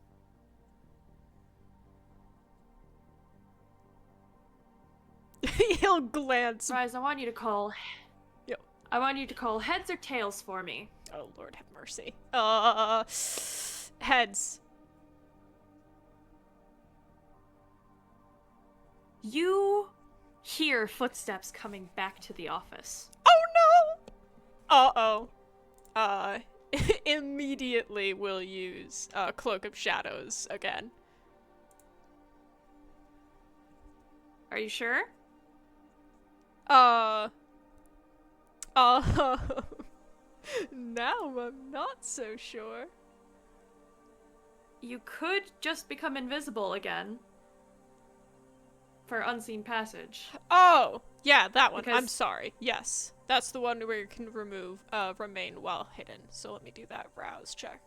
Oh, above board, because the last time Avershow and Rise ended with we were gonna stop at a blood bank, and I forgot to check with you when we started how much hunger I would have. I'll say you have slaked 1 hunger. Okay, so now we'll rouse check. Thank the Lord. And just poof! Very quickly to be like, uh-oh! Yep. The door opens and you can see the woman, the doctor from before, Dr. Shelby, she opens the door and flicks on the light once more and sort of blearily looks around and goes to her desk where she thought a file might be sitting that she forgot. But it's not there. She looks around confused, wondering, is my mind playing tricks on me? Am I misremembering? You see her check her bag. And then she goes out to the hallway. And she just yells, "Sharon, did you move one of my files off my desk?" And she has the door propped open. He'll, like, slip out if he can. Be like, "Whoa, dear." Give me dex and stealth. Oh, goodness. He's like, "I'm not used to doing this by myself. Oh no. Oh no, let me willpower those 3. Okay, that's a 3. You just managed to squeeze by. It seems that your presence had not gone fully unnoticed, as you can see the doctor sort of shudder and look around as the wake of your air as you pass by brushes against the back of her neck. She looks around, sees nothing, and continues conversing with her colleague. You're home free. Whew. And he'll, like, skedaddle out of there real quick, being like, "Oh, that was too close. That was way too close." Whew. Lovely. As you make your way outside of the hospital, someone steps into your path. Spider, do you want to introduce your character? Oh, she's here. Excuse. Oh, is she looking at Rise as Rise leaves? Oh, yes. She steps into his path. Pardon me, but I was wondering, would you happen to be, she pulls out, like, a small little, like, notepad. Rise? Was he still invisible? I'll say you can drop it if you would like to. She has sense the unseen, so she could probably see him. I mean, he probably would have dropped it when he got out, like, if no one was around. Like, if he And was a safe distance away? Yeah. Yeah, that's right. He, like, freezes and, like, looks her up and down, and he immediately, his heckles are risen. Is there anything that he could tell about her from a brief, with heightened sense and all of that? He looks very posh. Looks very wealthy, very put together, very confident in herself. Looks like a businesswoman. Oh, hang on. Where are my manners? Where did I put that? Miguel. She claps, and a man comes up. Oh, let me drop that real quick in here. In the character. I'm scrambling a little bit. Here we go. A man comes up, and he hands her something from his coat. She takes it and hands it to Rise. My biggest apologies. You know, I'm used to doing more professional business. I'm not used to this whole personal interaction thing. And it is a business card. He'll read it. Alexandria LeBlanc, owner of Mystique de la Rouge Jazz Club, and this is what she looks like. Does any of that ring a bell to him? You know what? Moon, would you say that Rise could probably roll for it, maybe? Well, actually, Rise hangs out with Marcus. I would say we got another Toreador. Oh god. Oh god. I'd say yeah, you could probably roll for it. Would you say Moon, since he spends time with Marcus? I'd And say so, Marcus, yeah. yeah. I am so excited to see her. What should I 'Cause I know this roll? character. Yes. What would it be? What roll would it be, Moon? I'd say intelligence and Maybe fuck. streetwise. Hold on. Yeah, intelligence streetwise. Oh dear. I know that tone. Yeah, I figured that would happen. I have no streetwise. Yeah. So Rise has no idea who she is, who that place is. I'm sorry. Do I know you? Oh, apologies. I'm sorry. You wouldn't. That makes sense. Of course, you and Jade wouldn't really know much about me, but Marcus has definitely heard of me.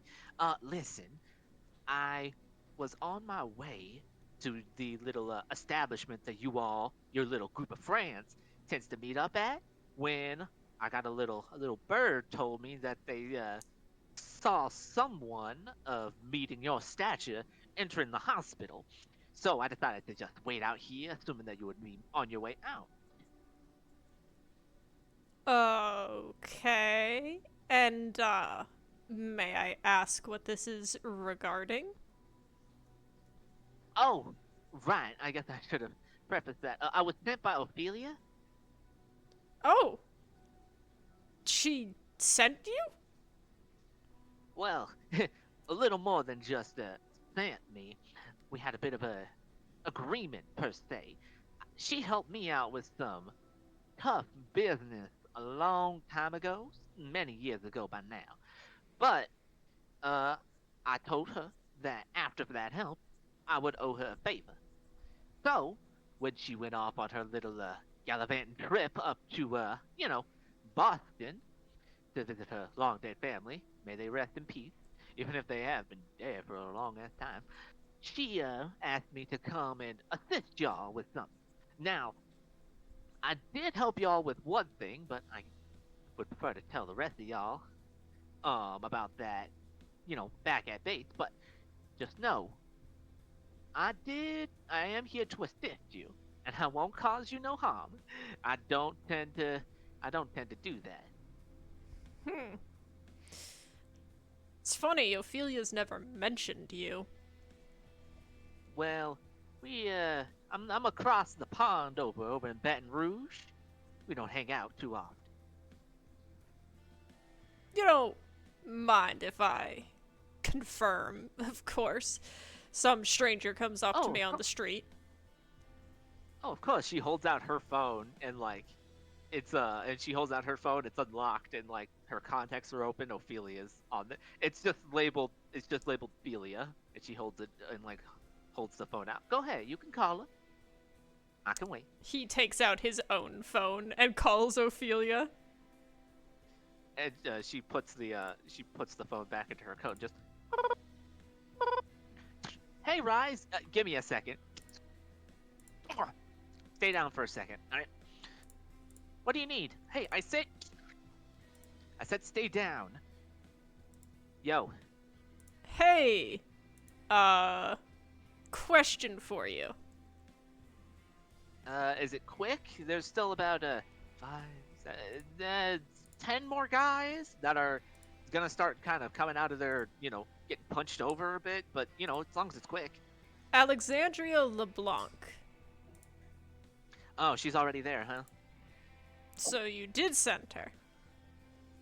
I sent her for one thing, and then we made a deal with something else. He kind of turns to the side a little bit and gets a little quieter.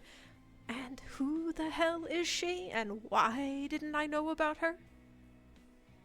One, you're kind of new to the area, if you didn't notice. Two, she's in Baton Rouge. We aren't exactly interacting in that kind of space, And three, she's an information broker. So Lovely. I can trust her.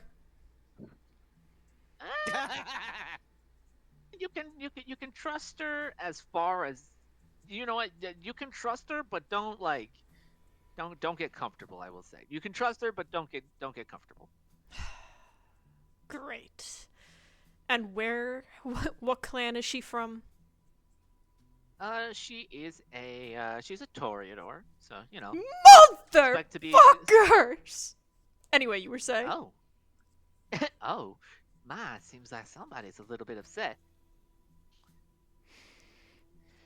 Yeah, there's gonna be a bit more charisma. But listen, she can hold her own pretty well, and also she's got her own little bit of groupies. Great. And, does Molly know? Molly knows that I sent someone, but does not know who.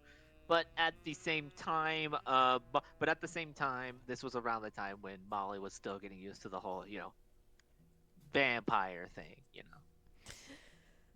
He, like, sighs, glances back at Alexandria, and then just goes, okay. Can you tell your people not to show up without some sort of confirmation code or something?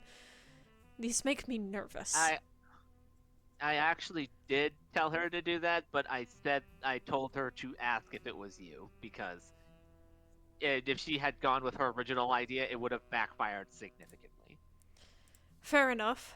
Okay, alright. Sorry, I'll let you get back to whatever it is you're doing. And then he, like, quietly turns away, and he's like, I miss you. I miss you too. Miss you too. All right, I gotta get this rebar out of my stomach. I'll see you when I get back. All right. Bye. He, like, will turn back to Alexandria. Okay. So you're not. Well, you know what? I'm not gonna say anything. You're not as bad as I thought you could be. Oh dearie, I can be so much worse. But no, I'm actually pretty good. I'm just an information broker. I buy, sell, and pay in information of sorts. And that's the most important thing. Now, as I said, I came to pick you up. So, would you be liking a ride, or would you prefer to walk? I'll let you drive. That would be fine. It makes it easier. Oh, dearie, I don't drive. Oh, dearie, I don't drive. And she claps her hands, and a red Rolls Royce pulls up behind her, and Of course. A large man comes out from the passenger side and opens the door. He is huge. Let me pull up a picture of him. Rise just under his breath. Oh, Jesus Christ, there's two of them.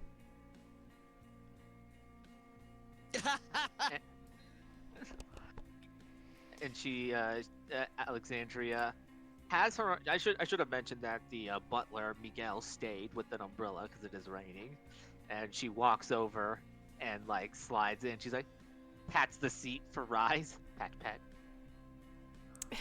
He sends out a quick group text to everyone being like, I just met an information broker from Ophelia.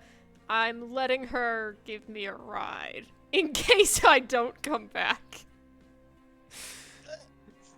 Here, I'm in a lift. I am in my Uber, thanks. He'll you like. All get a you all get a text from Averjo saying, before night's end, I must see you all. He'll Rise would obviously text back with the definitely. And he'll slide into the car and just looking her up and down. So, the man shuts the door. Miguel goes to another door and sits in front, and then the large man goes back to the front seat, and she looks to the driver and it's just like, broken, dearie. Oh my goodness, you look drenched. You want something to drink? No, thank you. I don't drink. No, not like that. And she shows her fangs. It's probably better if I don't. No offense, but, information brokers don't have the best track record here. You know what? At least you're smart. Go on then. And then the car starts moving.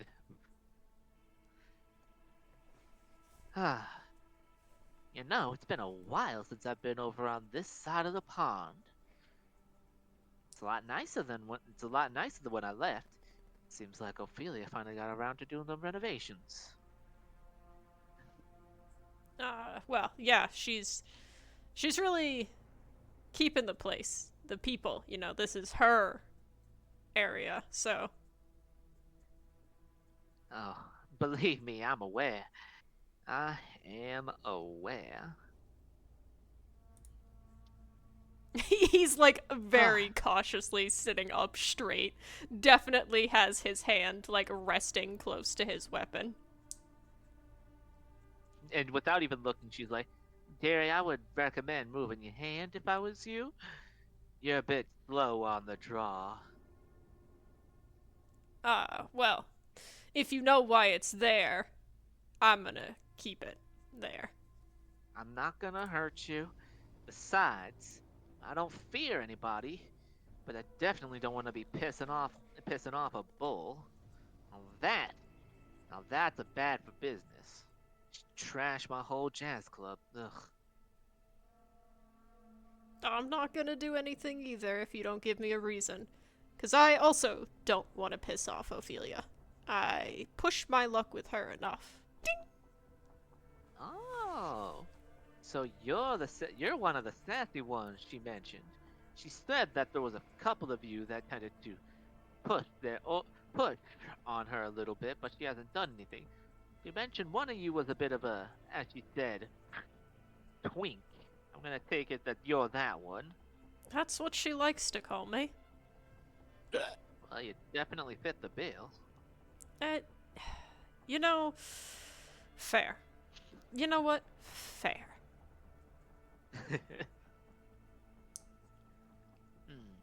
I wonder how soon to be Mayor Payne is going to react to seeing me. Well, I mean, you said you know him, so. He's heard of me, per se. There's not many people that get into music in this area that don't have their tunes, at least their good ones, end up in my club. Also, I have my ways with music, and so I have been providing some more anonymous donations since the early days. When someone makes good tunes, it's best to keep them rising. And when they make bad music, well, you cut the head off the serpent to prevent it from spreading.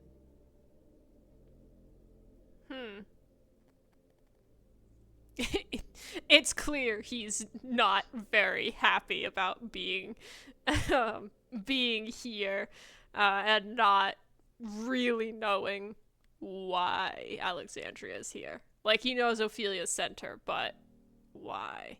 What do you know?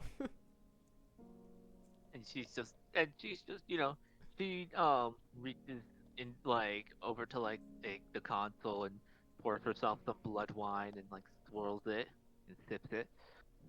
Ah, wonderful. Oh, there's some new buildings put up. Don't remember those being there, but it has been a good 20 or so years since I was last over on this side of town.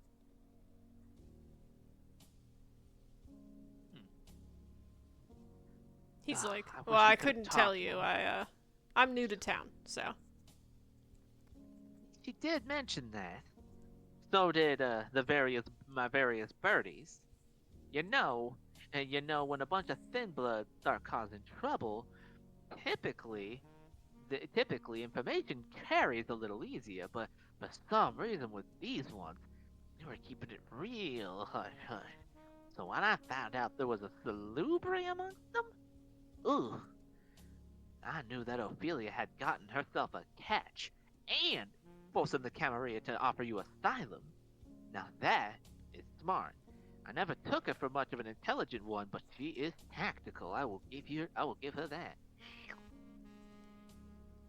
She just felt sorry for me.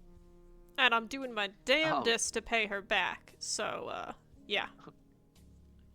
Oh, dearie, dearie, dearie, dearie. She sets the wine glass down. In the years that I've known Ophelia, she doesn't feel sorry for people. She only hates people, hates people, tolerates people, or deeply cares about people. Seems like you fit into one of those categories. He kind of like internally is like, I know she does like me. But externally is like, well, I mean, she couldn't have just liked me off the bat, so there's that. Nah, that means she tolerated you to start off, which means that you didn't shoot her in the stomach. Why would I do that? Oh, trust me, that was my first mistake. I feel like that's an idiotic move to do to someone who just rescued you. At least in my case. No. Well, no, as in, yes, she rescued you, but when she first showed up around here, when I was traveling, things were still a bit, tense, per se. She had just taken this section, she had just taken Bourbon Street back from the Camarilla, and, they were a bit on edge. They were still sending hounds back then, ugh. She was sending back piles of ashes every night. And then I showed up, decided to take a peek. She came at me like a bat out of hell, emptied a clip into her, and she didn't stop. Well, she did stop eventually, but that was after my body was already 2 inches into concrete. But that's nothing to talk about. I got her in the end, but we made up, per se. I see. You haven't exactly explained what you know. Well, she told me that you had a bit of a problem with a certain, hunter group. Don't we always? Yes, so, and the car slows down as they are outside Broken Broken. She looks to Broken Broken, and as she steps out, I took care of it. As Miguel pulls out an umbrella and she steps out under it, walking to the entrance. The fuck you mean you took care of it? Madam? Ma'am? He's like following her. Mama? Ma'am? Excuse me? Excuse the fuck? And so yeah, now they're at Broken now. And if you want to cut to someone else, Moon. Inside, we open up on Molly and Everjo. It seems like the night is starting to wind down a little bit. But the bell rings one more time above the door. Can you do Molly, please? I beg of you. Hello, welcome to Broken. Ah, so you're Molly. Everjo. Not Yes. Not yet. Oh, not yet. Never yet. Everjo. You hear a familiar voice. I do? What does... Yes. Or unless you don't want me to do this yet. Not yet. Almost. Once we have everybody gathered. But Abajo will look over. Molly, Never mind. Please do... Okay, not yet, but eventually we can continue with, Alexandria coming in. Okay. No worries. Oh, we'll continue So, Everjo, please continue. Everjo, continue. Yeah, Abajo's been a little distant tonight. Molly, you caught him out in the back where usually he was taking out the trash for you guys, and that's usually where they take smoke breaks. you saw.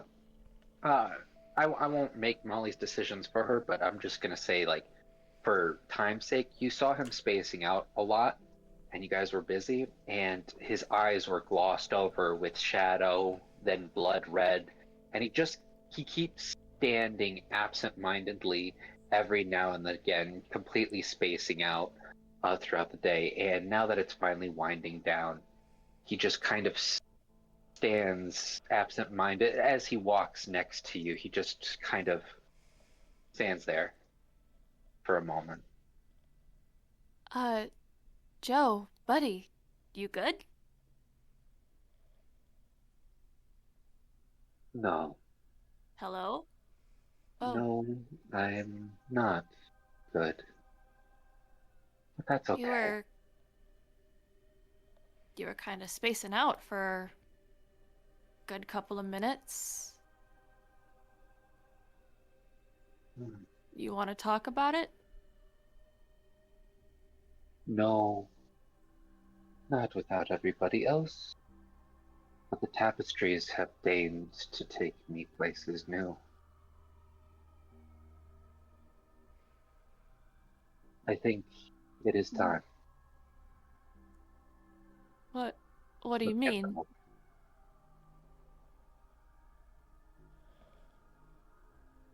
Well, what do No, you mean? The tapestries. it's all right. Molly, young one, we'll be all right.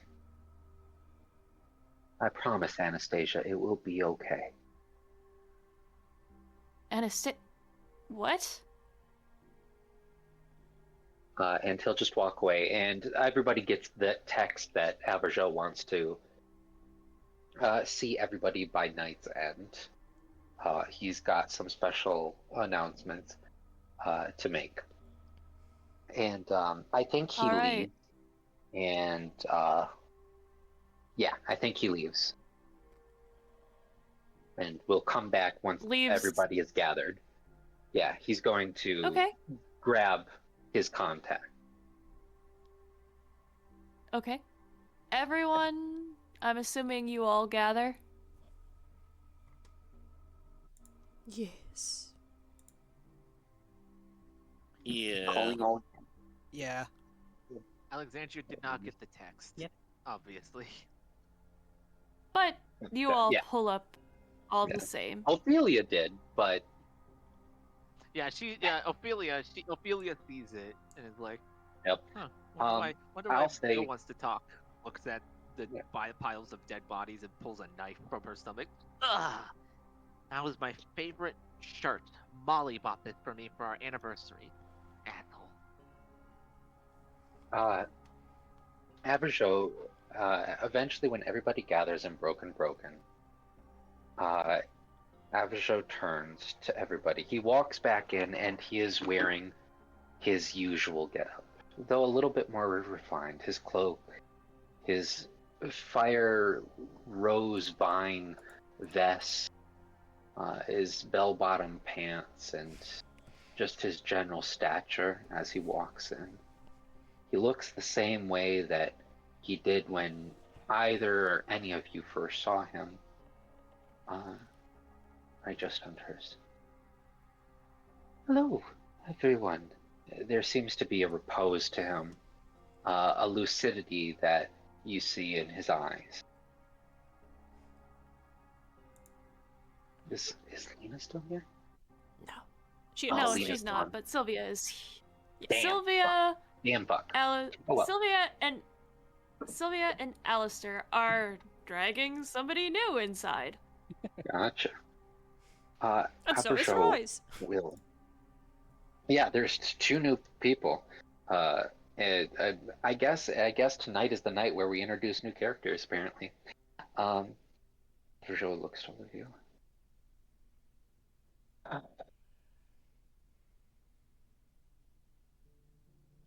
You all are beautiful. You all are absolutely stunning individuals. You've come so far. It's with a heavy heart tonight that I have made my decision to leave. Leave. But I would never. Sorry. But I would never, not while I have my wits about me, leave without saying goodbye. Maybe on other nights, but not tonight.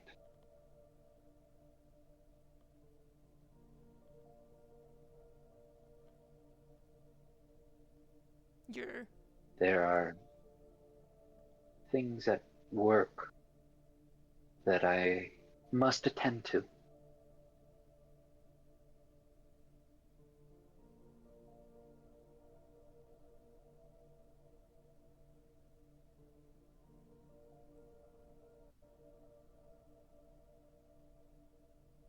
Rise would kind of shift a little bit and be You like, can't just leave. You mean, like, you're heading out for good? He's leaving New Orleans. What? Why? How? What? When did this? Is something? Is this about the hunters? Is this? Fuck. You can't just leave.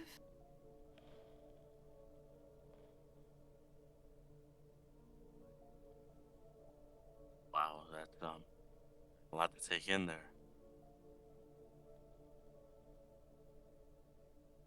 Will we ever see you again?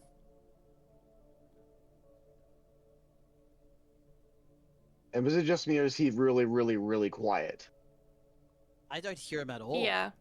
Bingo, bingo, I bingo, don't hear him bingo. at all. Oh, I hear Bingo. him there now. There it Yep, goes. we hear you. Bing bang, There we walla go. walla bing bang. I had to turn some stuff up. There we go. Yeah. He looks to all of you. Not tonight. I'm not leaving tonight. I wouldn't do that to all of you. But I will be leaving tomorrow night. I've come to understand that one of my cousins, I heard their death throes. A far-off place. And while my heart wishes to stay here, there is something calling me. Something that I don't fear like I fear the East.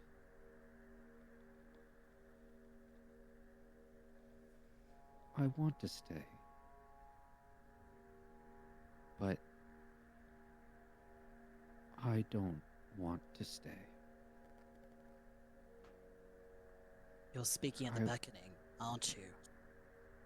No, yes, but not this. I've heard one of my cousins cry out. They're not in the East, they're somewhere new. And I've also come to understand recently my mind has been altered.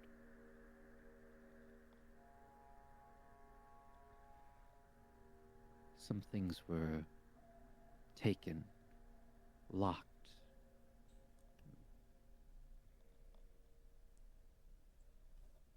And yes, it may be because of the hunters. One of my associates. One of my associates, as whom I trust, has given me information to know that the hunters were here. They are here for me. But they were also here for Ophelia. What? They were here for me. They've always been chasing me. The people that work. They're the people who burned away my shadows. Ophelia was a nice pit stop on the way. But now Ophelia's gone. And if I leave, by my own volition.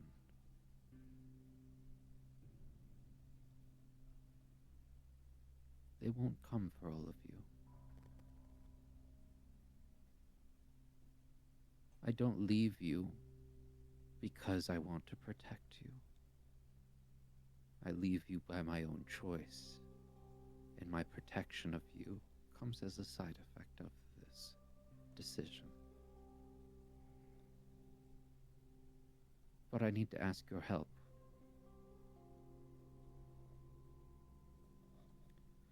Before I leave, tomorrow night, I need you all to help me stitch back the memories that were taken. For I fear Molly's... I know he looks to Molly. I don't know why, but I know. I know with the potence that has come back to me and the threads that try to weave into my mind again. The web. I can hear it again. And I know whatever is suppressed, you're a part of it, Molly, and I don't know why. What do you mean? I Like, don't how am I... know. I don't know. I just know. So tomorrow night, I need you all to help me. Help guide and unlock those parts. I will give you more information then. But in the meantime, I'll stay here for tonight and tomorrow night, and then I will leave. You all have given me such kindness and friendship that I have not known for so long, so long. So I want to thank you for that. Don't speak like you're never gonna see us again, you dummy. And No. Molly quickly rushes in for a hug. Oh, he wraps one lanky arm around her and looks over at Marcus and Rise and Alistair. Well, amigo. I'm not saying this because I don't believe I won't see you all again. I know I will. As long as you survive, I can't die. So, Amigo. Yes. As long as you promise that we will meet again, either in this life or the next, I will let you go.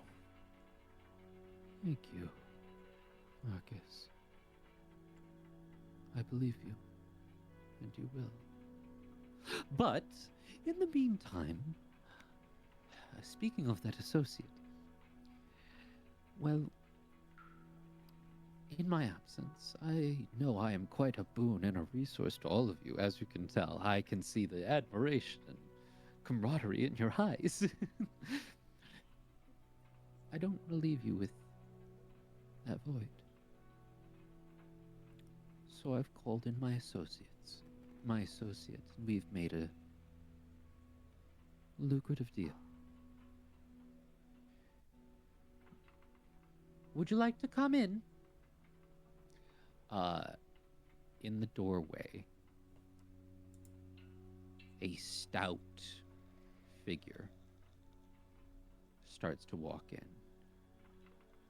This man wears a wide-brimmed hat, that of a boatman, with fringe and slight 2-inch tassels that hang from it all around the brim. His body, imagine Kingpin build. Imagine a very stocky with a gut large man who is also built. He wears a black and brown coat, a duster that conceals what lies underneath. He wears a pair of glasses that have a mirrored tint to them. His overall, how he carries himself is that of somebody just wishing to stay right here, right now, guarded.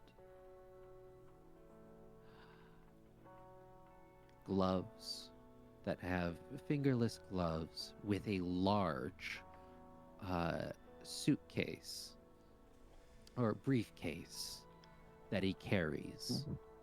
Looks like it has some heft to it, but he carries it well.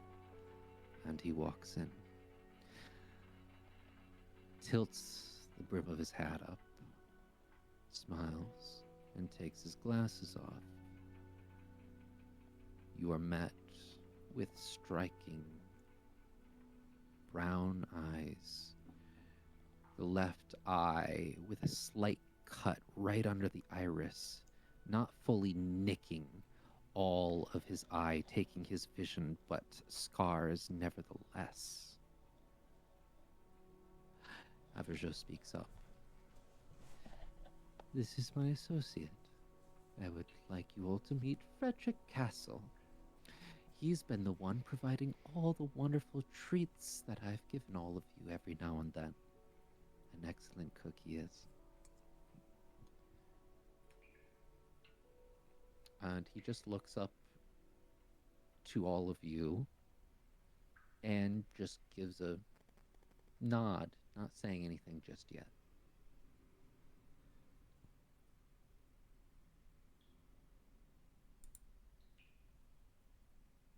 So, if my memory serves me right, you must be the fat cat, yeah? He looks to you. Well, my friend, you would be right. That is one of my monikers that I have been given. Not one that I fully enjoy, but hey, you take a moniker and you make it your own sometime. Now don't you?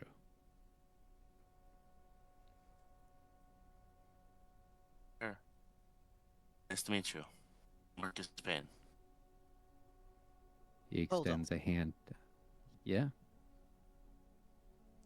Alistair remembers a conversation that Abajo had a little while ago with Sylvia. Mm-hmm. Abajo, is this the same man you were dealing those samples with? Oh, yes, that's, absolutely. That was the arrangement we had. That I am. By all means, he looks human to all of you as well. Like, he smells, there's a whiff of air. It seems like there is flush to his face. By surface level standards, either he has a very good blush of life on right now, or he is human. By surface level standards. Any of you can use your unnatural sights to glean more. And Fat Cat looks to Alistair after shaking Marcus's hand, feeling the cold, feeling the warmth of his hand, Marcus, as he shakes it. Yes, Alistair. Mr. Averjo and I had a deal that we had. You did give me your samples. Is that something that you find gauche or alarming? Is this Gauche? going to be an issue? Gauche isn't the word that I would put, but we do have some questions for you if you are willing to divulge them. Well, that depends. He looks around to everybody. Are we in the company of all that you trust? Averjo looks around. Well, I do see a new few faces in here. Are there new children to greet? Sad I'll have to say goodbye to them so quickly. Is everybody, including the new people in this room, the new characters? Yes. Yes, they would be. Yes. Yep. Averjo just looks over to these new characters. My apologies. It seems like you two have come at a very exciting and opportune time. My absolute pleasure. He holds one hand out to each of you at the same time and goes to say, "My name is Averjo. It's an absolute pleasure to meet you for this short period. What are your names?" Duke walks up to him, grinning like a Cheshire cat, like really, really happy, and grips his hand with both hands and bows, kissing his knuckles. A pleasure to meet you, sir. As you grab his hand, because it makes sense for the character right now, I am going to rouse and activate premonition. Right. And this is, I fail that rouse check, so I go from hunger 0 to hunger 1. Oof. Welcome This back. character, and I'll get to this question as we go on. But what did you say your name was? My name is Duke Merkov. Duke Merkov. A pleasure to meet you. And as I activate premonition, because I think it will be fun story-wise. I think this is the first bit of, for Averjo, this is the first tethers of Auspex and premonition are coming back to him again, and he's dealing with a Malkavian. This is more a question for Raven. Yeah? As Duke, you meet an elder Malkavian who's just coming back to the senses of the cobweb. A premonition of who Duke is hits Averjo. Who is Duke? Well, Duke cherishes the elderly kin. When he was human, he loved looking after, the elderly. He was very flirtatious as a human, and as a young kin, he was a lover. A little bit of flings here and there. But amongst everything, he loves history and learning of, people's stories. Here's a better question then, because Yes. this is more of a premonition rather than an aura reading. Yeah. Give me what you think. Give me like a short, quick vision of what you think one of the futures of Duke could. One of the futures of what Duke could have in this party. A possible future for Duke. Something juicy. Oh, okay. A possible future for Duke with the party would be him smiling, laughing, slapping the back of Rise and the newcomer that arrived with him, and Duke turning towards the newcomer with a little wink and flirtatious smile. His little pet snake Dork slithering up around the other newcomer, giving little hissy kisses. Perfect. The tongue kisses. Yeah. It's perfect, and I think you get in return, because I think this is like a spark.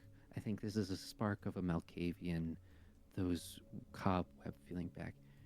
You just feel a very large presence that is slowly disappearing over time. You feel like that connection. There's a monolith hidden behind a veil that's the entropy is taking it away, yet it still stands so large, and you can sense the dust of an elder of your clan that you are shaking your hands with. And he pulls back. An absolute pleasure to meet you, Duke. May I add something for flavor? Oh, go Yes, for it. please do. Sorry, I took control there. The energy of the cobweb crackles like a live wire as your hands connect. It's almost like a static shock. Ooh.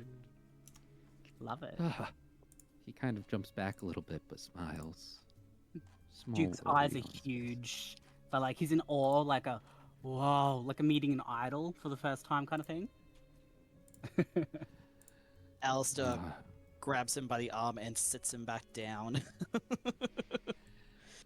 well, Duke, I can see that you would be a very curious person.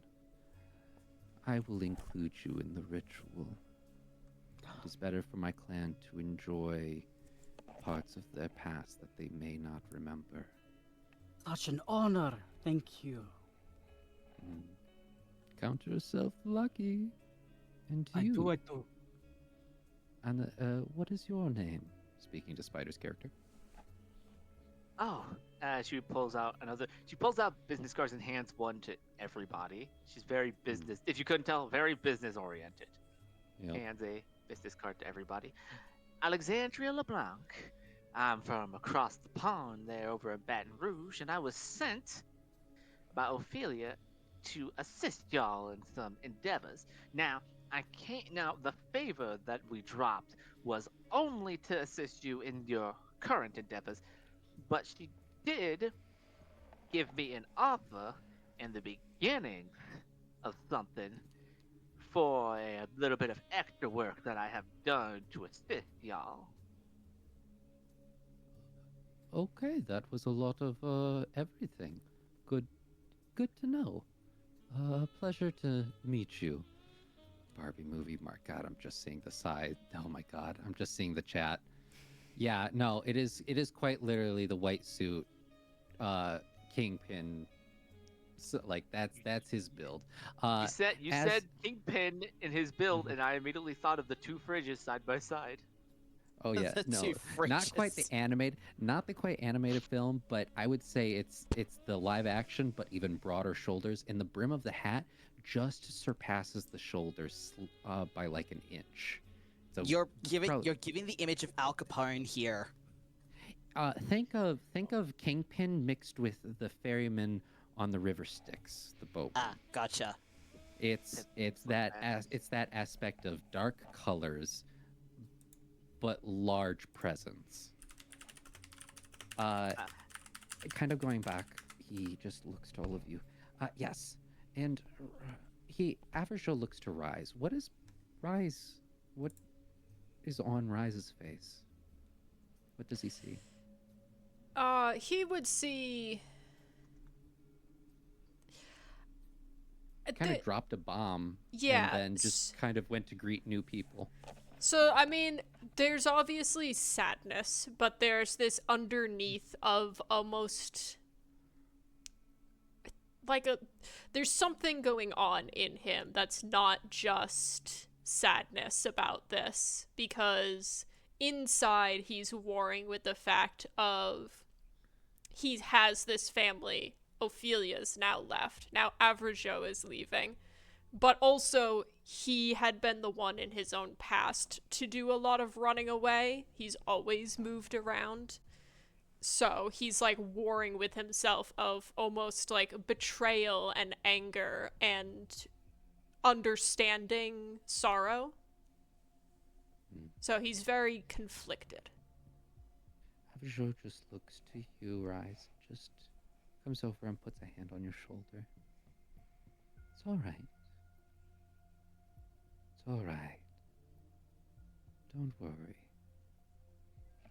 I'll be here to protect you in many ways. Yeah. In fact, I know you've been dealing with this wretched infection.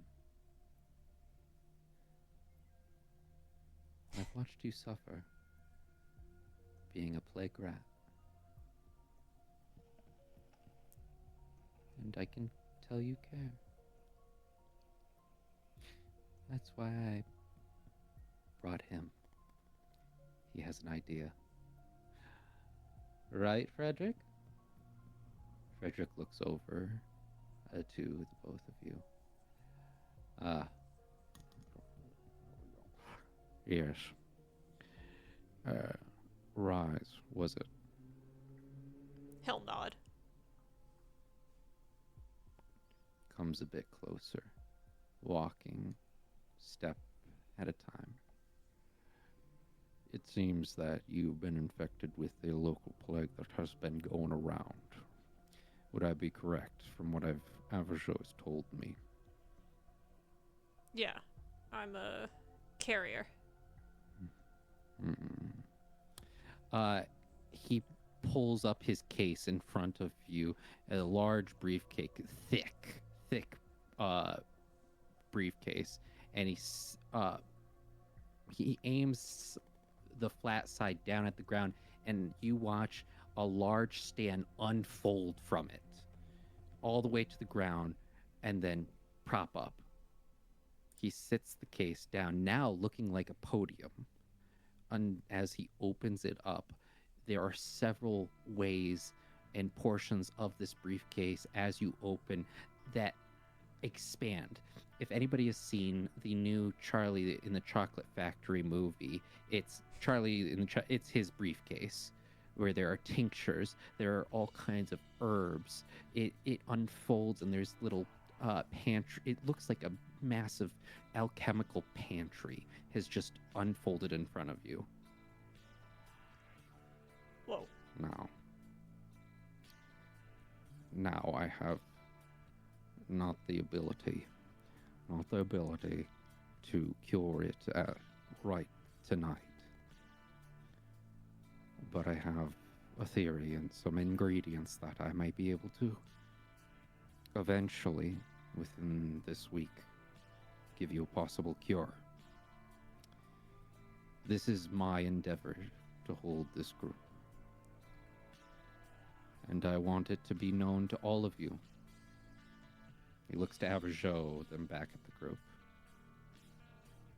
Averjo has been a boon to both me and unceremoniously kinder than any kindred I have had the pleasure to meet. He speaks of all of you highly and has told me many stories. So I hope that we all can get along. I will be here for you. He has made sure of that. Anything you need from me, let me know. I'll be an open resource for the most part. I will ask for things in return, but I can give you resources that none of you have been able to get a hold of.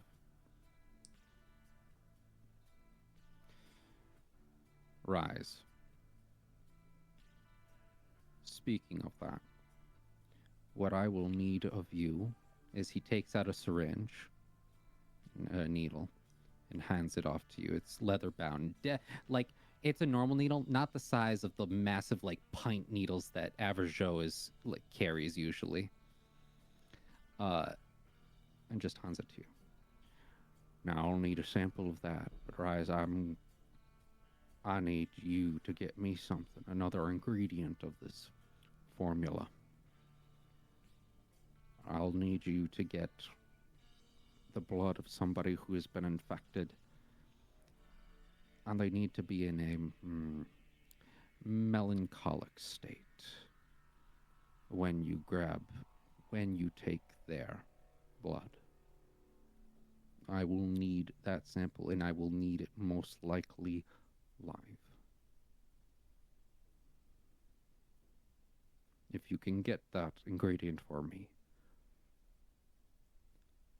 I may be able to cure you. Rise is holding the syringe that he was given, and he just, like, looks up at Frederick and then at Average Joe, and you can see this expression on his face, and he just says quietly, "So I can stop hurting people?" The fat cat stays silent and just looks to Averjo, hearing that. Averjo looks down to you. Sure. Sure, Rise. He kind of smiles. I'll do my best. I know this infection in humans spreads quickly, and in kindred it makes them go mad. Getting a sample from someone who's in a melancholy state sounds difficult. Fat cat speaks up. He's like, it is difficult, but it sounds like it would be easier than it is. Finding somebody who's depressed and it also infected with this sounds like it'd be an easy task, but I've only recently started researching this, so I'm like God. You have to meet me halfway. Fair enough. He'll, like, hold on to the syringe, like, tucks it away gently. Unless that was for his blood. He gives you two, one for your blood, one to get samples, as well as he kind of, and I'll say this above board, he does say samples. Some of this might need to be very quickly from a live patient, so he gives you the details of this might be somebody you'll have to bring to him with you. But he also says this at the end. Now, he looks to all of you. If you bring me someone, you will have to get their permission to come here. You will not kidnap them. You will not take them against their will. As long as I work for all of you, if you coerce, kidnap, or hurt the innocents, you will no longer have my help. Do I make myself clear? Crystal. There will be none of human trafficking while you have my help. And if I find out you have, he just holds stare with all of you individually. Averjo. Yes. I can see their answers in their eyes. Looks like you weren't lying about this group. I know! Aren't they so nice? It's a rarity, isn't it? Well, I'm just gonna pack all of this back up and take a seat for a minute. Oh. And for the non-newcomers of the group, he takes a little box from the briefcase that was folded into it, refolds his briefcase, puts the box on the table, and puts out a box which he opens up that have donuts in them. They are custard long johns, identical. The only thing difference from them is that each of them have an initial, which is the initials of Marcus, Rise, Alistair, and that's it. So there's only three. And he just says, and there's actually one for Ophelia, but oh well. She's not here. Yeah. And then he just scoots that over. Little gift from me. I had your samples. Molly raises a hand. Can I eat Ophelia's? I'm technically her child.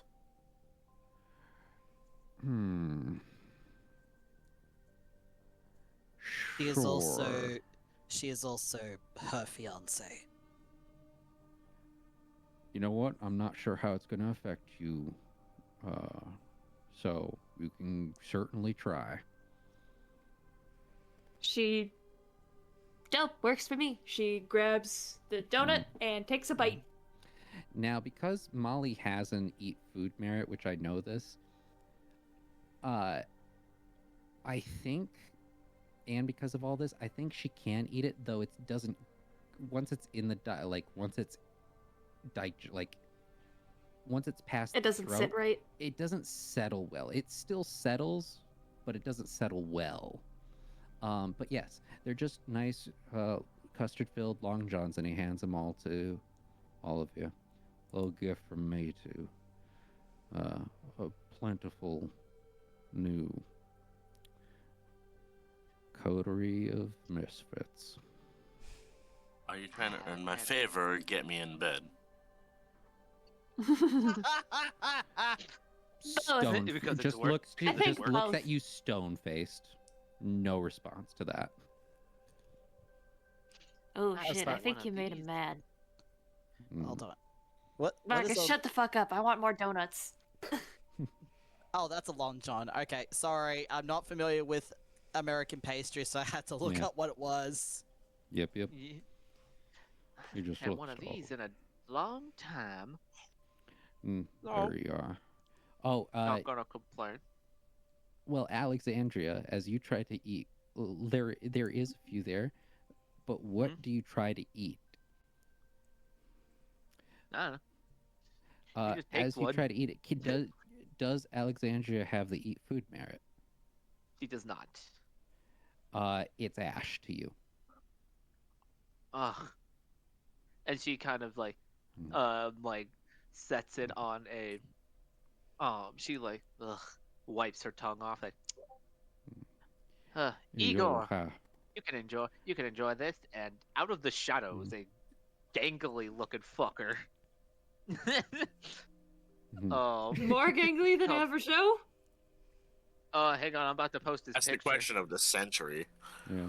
Probably not more gangly than average Joe, but pretty I was fucking like- gangly. Okay, gotcha. Oh shit. It kind of gangles out and just like it takes it Gangles out. Gangles out. gangles out, takes it, and basically vanishes back into the shadows. What the Average Joe even looks at this like, what the fuck? Oh, I'm sorry, Uh, y'all. That's right. Y'all don't have tendons, or I guess retainers is the best way to put it. I have my people. This is Miguel. He is my butler.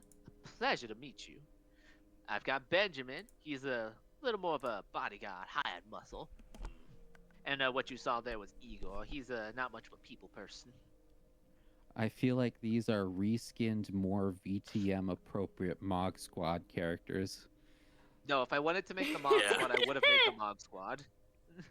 I'm sorry. I assure What you. clan would they be? I'm sorry, but the The beefy mob guy squad. that you. Sorry, the beefy guy that you put in like the character chat.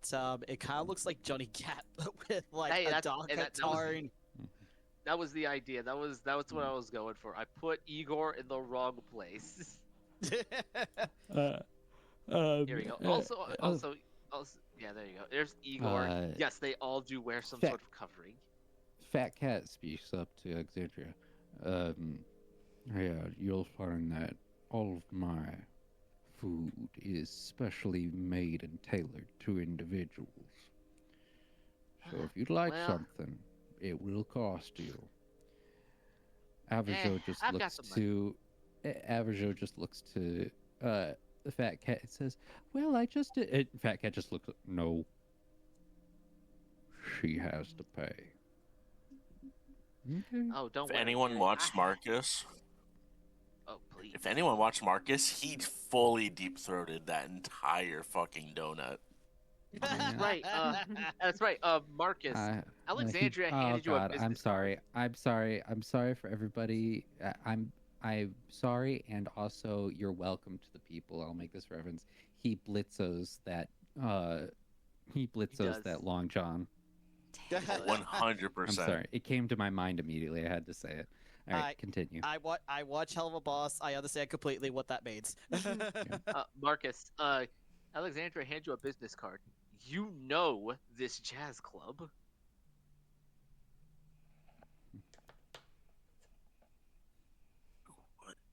need to remember her name. I'm terrible with character names. Hmm. Last name. It's, LeBlanc.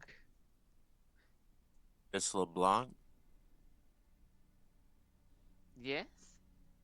Hmm. Yes, Marcus Payne, owner and CEO of Payne Industries, who has been set up here and is currently running for mayoral as a mayoral candidate of New Orleans, currently working with Ophelia, and currently under your coat wielding a pair of double pistols chambered in 45 ACP. What the fuck? You know too much, and I do not like that. That wasn't Alistair speaking, that was me. Don't forget, he also has ties to the mob. Oh, believe me, I'm aware. We all do at this point. But, Mr. Payne, I have been a great enjoyer of, well, some. I've been enjoyer of a portion of your music. Also, I've been watching you since you started your little industry here in New Orleans some time ago. Creep. Rise will like lean over to Marcus and whisper, Ophelia sent her. Of fucking course she did. I'm in the Adios mio. Okay. Hmm. Well, I'm glad you enjoyed your donuts there. You have fed me So, twice now. If you then feed we me make love. again, if you feed me again, it, he turns to both of his One- partners. There might be a one night stand. Turns back. There might be a one night stand. I have a thing against sleeping with vampires. In the bedroom, I am no vampire. God. Moving back Yeah. on to the topic. According to what You the never let sources me have say, fun. With like a slap to the back of Marcus's head. Seriously? Right now? We have 2 new people. People are leaving. Let's listen to what folks have to say. Jokes and funny flirting is how I deal with my trauma. Thank you very much. The average Joe actually at that pipes up. Ah, that's right. And I had to remind all of you, for this, I would like just some preparation. Anastasia, I do apologize, but you will not be a part of this. Anastasia. Or and I, Me? yeah, Alexandria, honey. he does look at Alexandria. Sorry, Alexandria. You won't be a part of this, but if you'd like to come and observe and take notes, you may. I'll be perfectly fine. I have a few other things to deal about. I was telling Raz about it in the car, actually. Yes. Well, I just wanted to let all of you know, my goal for this is going to reclaim the memory that has to do with Molly, that is suppressed and gone. A I memory? would like to, yes. Tomorrow night, I'm going to give you a shared memory, a guide to you. I'm going to give you an insight into what the elders like I call a memoriam. And when you have these, it is best to have a specific goal in mind. I love you all. I do. And so, on this rare occasion, I would love to teach you all something one last time. So think about it. When embarking on this journey, you must have a goal in mind to keep you focused and on the path. For if you waver on whatever your goal may be, you can get lost. And it won't be effective. I will focus on that memory, and you will all help me with that. But please, if there's anything you would like to learn, know, have it in mind. I would like to teach you. I would like my mind. This, he taps his noggin, and it makes an actual hard, like, knock on it. I would like Is it to- hollow sounding? Almost, but not quite. There's a 3-second echo. There's- I can knock my head pretty hard, and it surprises people how I can, like, just do that with my head. Anyways, Please focusing don't do back that now. There You you see go. the power unlocked. What Ow. the fuck? Yeah, that was me knocking my skull with my knuckles. So, it didn't even hurt. Avatar just looks. I want to teach you one last time. And I'd like to use this lockbox up here. I've got so much I don't remember. Centuries of information. I have been across these lands as it has developed. I have met many members of all of your clans and your histories. I have seen powers beyond even mine. I have knowledge that I do not know about history and this city, even, and the beginnings. So, with that knowledge in mind, think deeply so that I may teach you one last time before I leave. Please. Will you do that all for me? Of course, Elder. Good to know. Sylvia was kind of looking aside and kind of rubs her neck and says, as much as I didn't like you being here, I don't like seeing you go either. Hey, they love to watch me walk away. Hate to watch me leave. Gross. He winks at Marcus. Glad I No, that rubbed was off perfect. on you more than Yeah. me. That was the perfect. That was gross. Is Oh my god, Spider! But yeah. Mhm. But Sylvia just sort of shrugs and Mhm. rubs her neck and just says, yeah, just don't die. Because I know other people will be sad. I can't even if I tried. Does this mean that bond you talked about, is that going to be gone, or? I don't know. I don't think so. But maybe that's for the best. Maybe it will keep me present. To know there's somebody out there who isn't fading from my memory. But I truly do not know. If you die, you better not haunt my ass. If I die, I'll hope that I will have rest.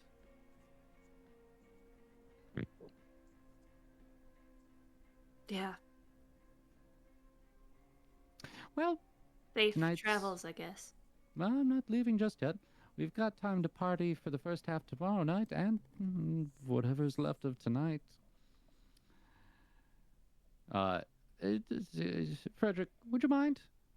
He opens up a compartment on the briefcase and then you watch as a spigot folds out. He pushes it down, and some kind of bloody liquid pours into glasses for all of you.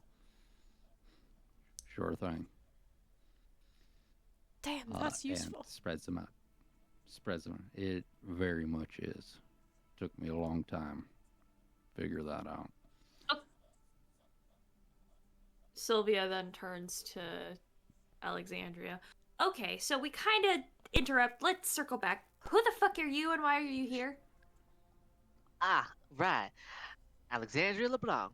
I own a jazz club over in Baton Rouge, which is a actually I found out recently. Well, not found out recently, but remembered recently. It's not as close to New Orleans as I thought it was, which makes this even funnier because that means she traveled. Yeah, I was about to say, is it Baton Rouge like a little further out? Baton Rouge is about an hour. Is about an hour from New Orleans. Yeah, And I was that's about on to the say. highway. Yeah, I was about to say. Yeah, it is. It's not close. That means she drove here a bit. It's like from Baton Rouge. Ophelia asked me to assist y'all with something, and I started the process when I realized I could get a little bit of a benefit out of this. So I pulled out a favor, and she pulled a favor. I came to help y'all, and then she gave me a bit of a permission for something to help y'all with something. You want to tell I us what do that not like how something you is? phrase that. She's an Help information get broker. Yes, Like it. I'll exactly. hate her even more. Yes, information broker. People come, buy, and sell information from me. Kindred, kind, mortal, doesn't matter. As long as you have money and you are worth my time and you've got something to sell, business is business. But for this one time, I usually do not mix my personal life with business. But when someone like Ophelia comes to you, you tend to make exceptions. I feel like y'all know what I'm talking about. I know exactly what you're talking about. Uh huh. Anyways, Ah, so so I will need to speak to the other barons if y'all could help me with that, and you assist me with that, and I can take care of your little red dawn problem, lickety split. Rise like we glances over to Marcus. Did the barons there's even want to talk to us? I can look. I can reach out. as And long he's as just they like, I'll be right don't back. as long as they don't interfere in our business, then I'm fine with it. Well, the only thing I wanted is for permission per se. See, as you know, I run a business, an information business. Except except Samid. I don't fuck with Samid. But I run a Samity. business. Samedi. I don't fuck with Samedi. I run a business. A very important business. That requires people on the ground per se. Now, I've been respectful in the past. But with the new gerrymandering lines put up since the Camarilla decided to scurry off, I've decided that now's my chance to pitch my coin a little bit. Ophelia accepted my pitch, and now I just need it from, well, everyone else. To have my people on the ground gathering information for me. I want my people in New Orleans. I don't need to worry about the Camarilla, and they're not gonna do anything about me. They don't Alice have the balls. Alistair raises an eyebrow at Alexandria's explanation. You're looking to stake a claim. Stake a claim. That's so thoughtful, so gritty, so pungent. No, no, no, no, no, no.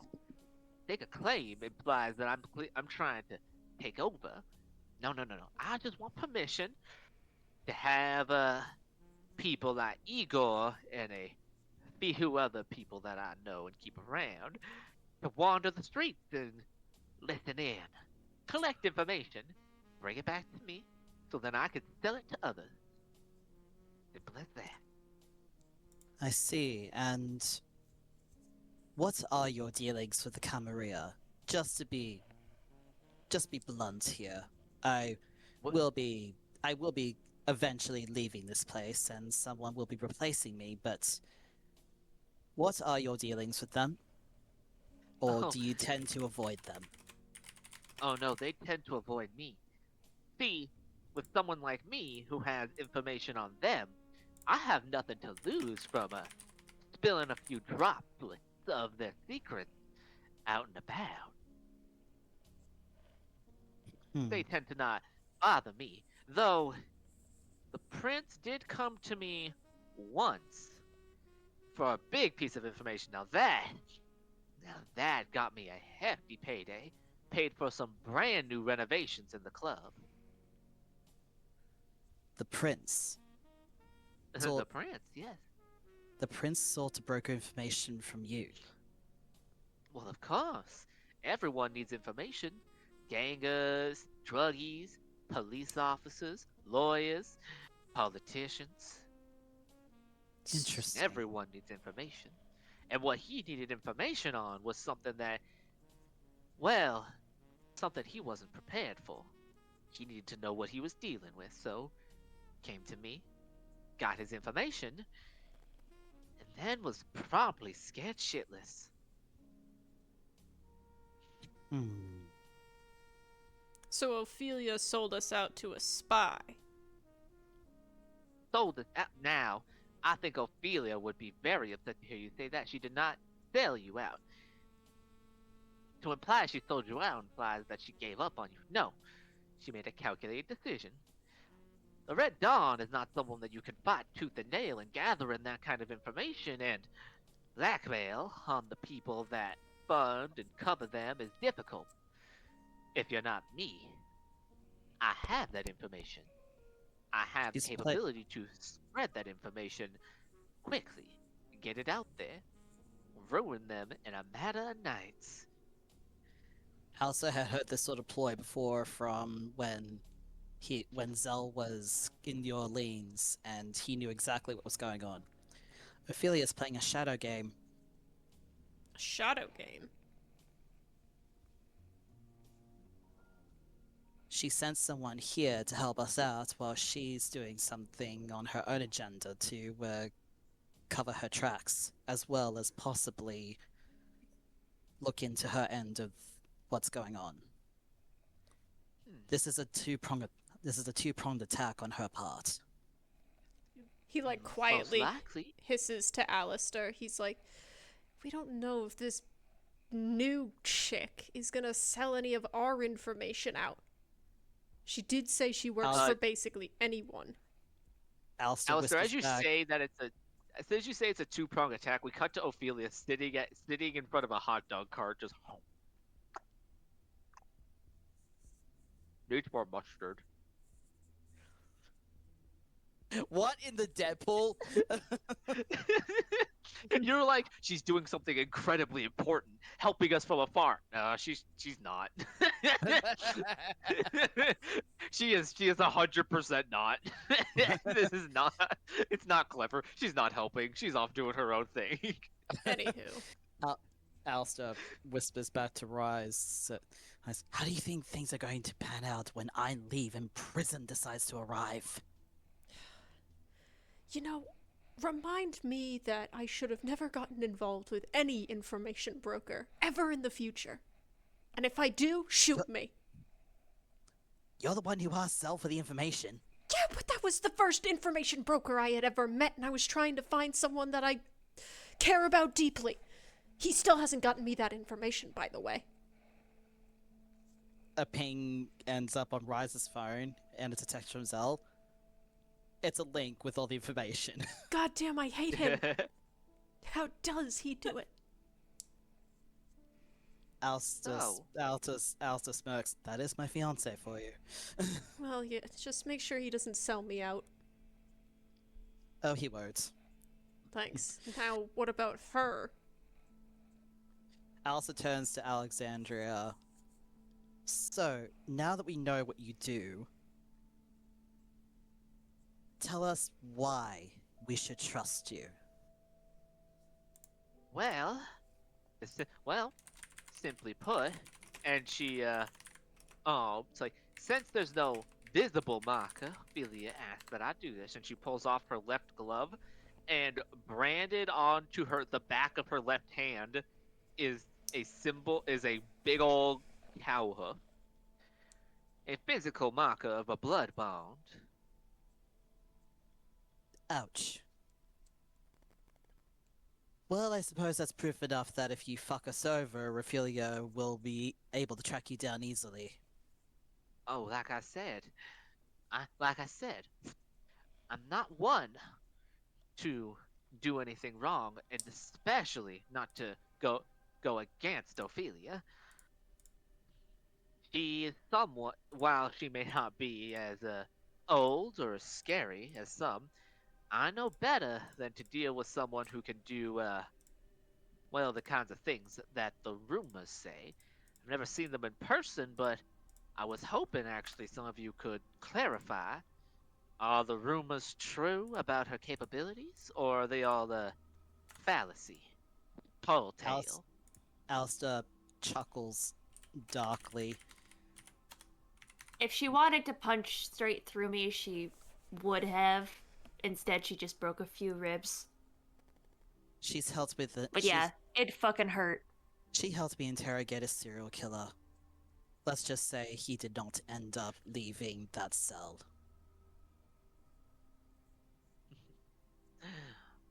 Wonderful. Go to bed. Who needs to sleep? Alistair, 4 Alistair hours.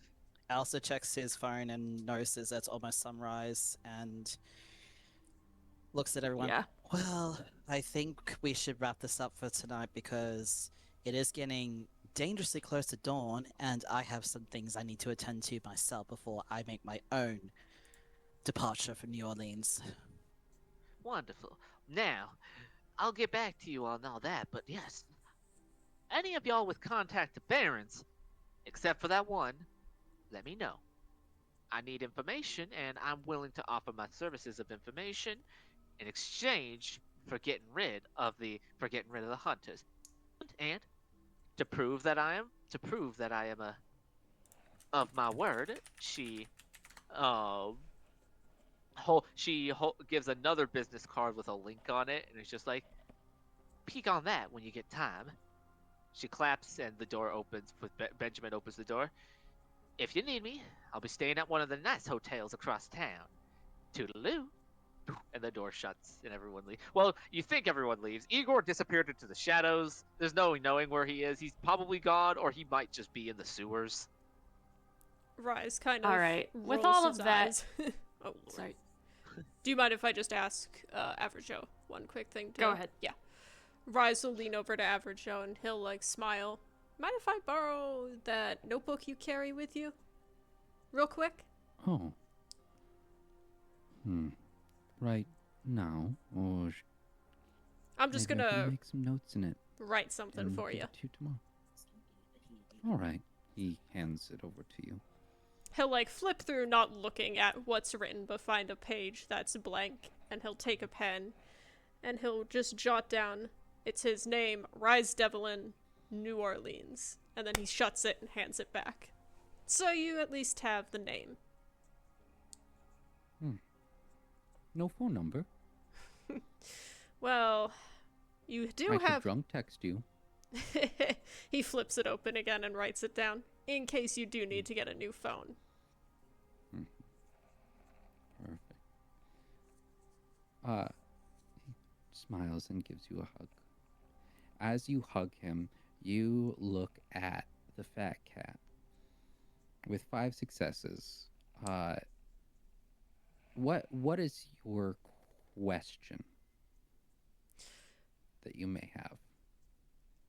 I think his main question would be...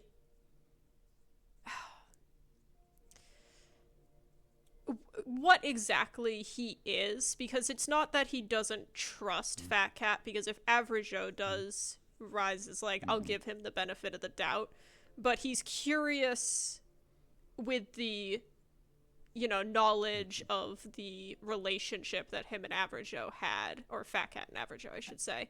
He's curious if he's mortal.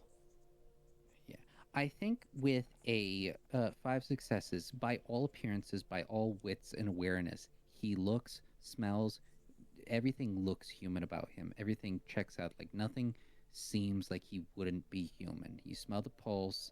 He is either he's either a thin blood, a human, or a kindred with a very convincing facade with blush of life. You narrow it down to those three things, and the other thing is, you kind of think about it, and without asking any questions, just pure on intuition. Uh, it, if he can make food for kindred, it would be really. He has to be supernatural. He can't just be a human. Like this, humans can't make this. He has to have some knowledge, and it would be insane to think that a human could make kindred food. There has to be secret to it. So, that's what you get with 5 successes. Oh, the curiosity rises.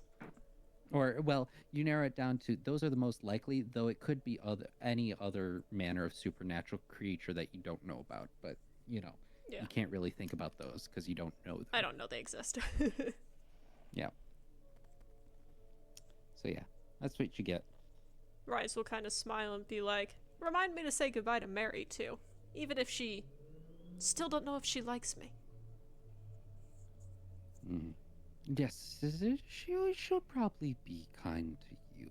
She doesn't like most people. Oh, that reminds me, I'll have to bring him with me. I think I'm going to take my trailer with me when I leave. It's become a nice homestead. I also don't think anybody else could handle Mary, so.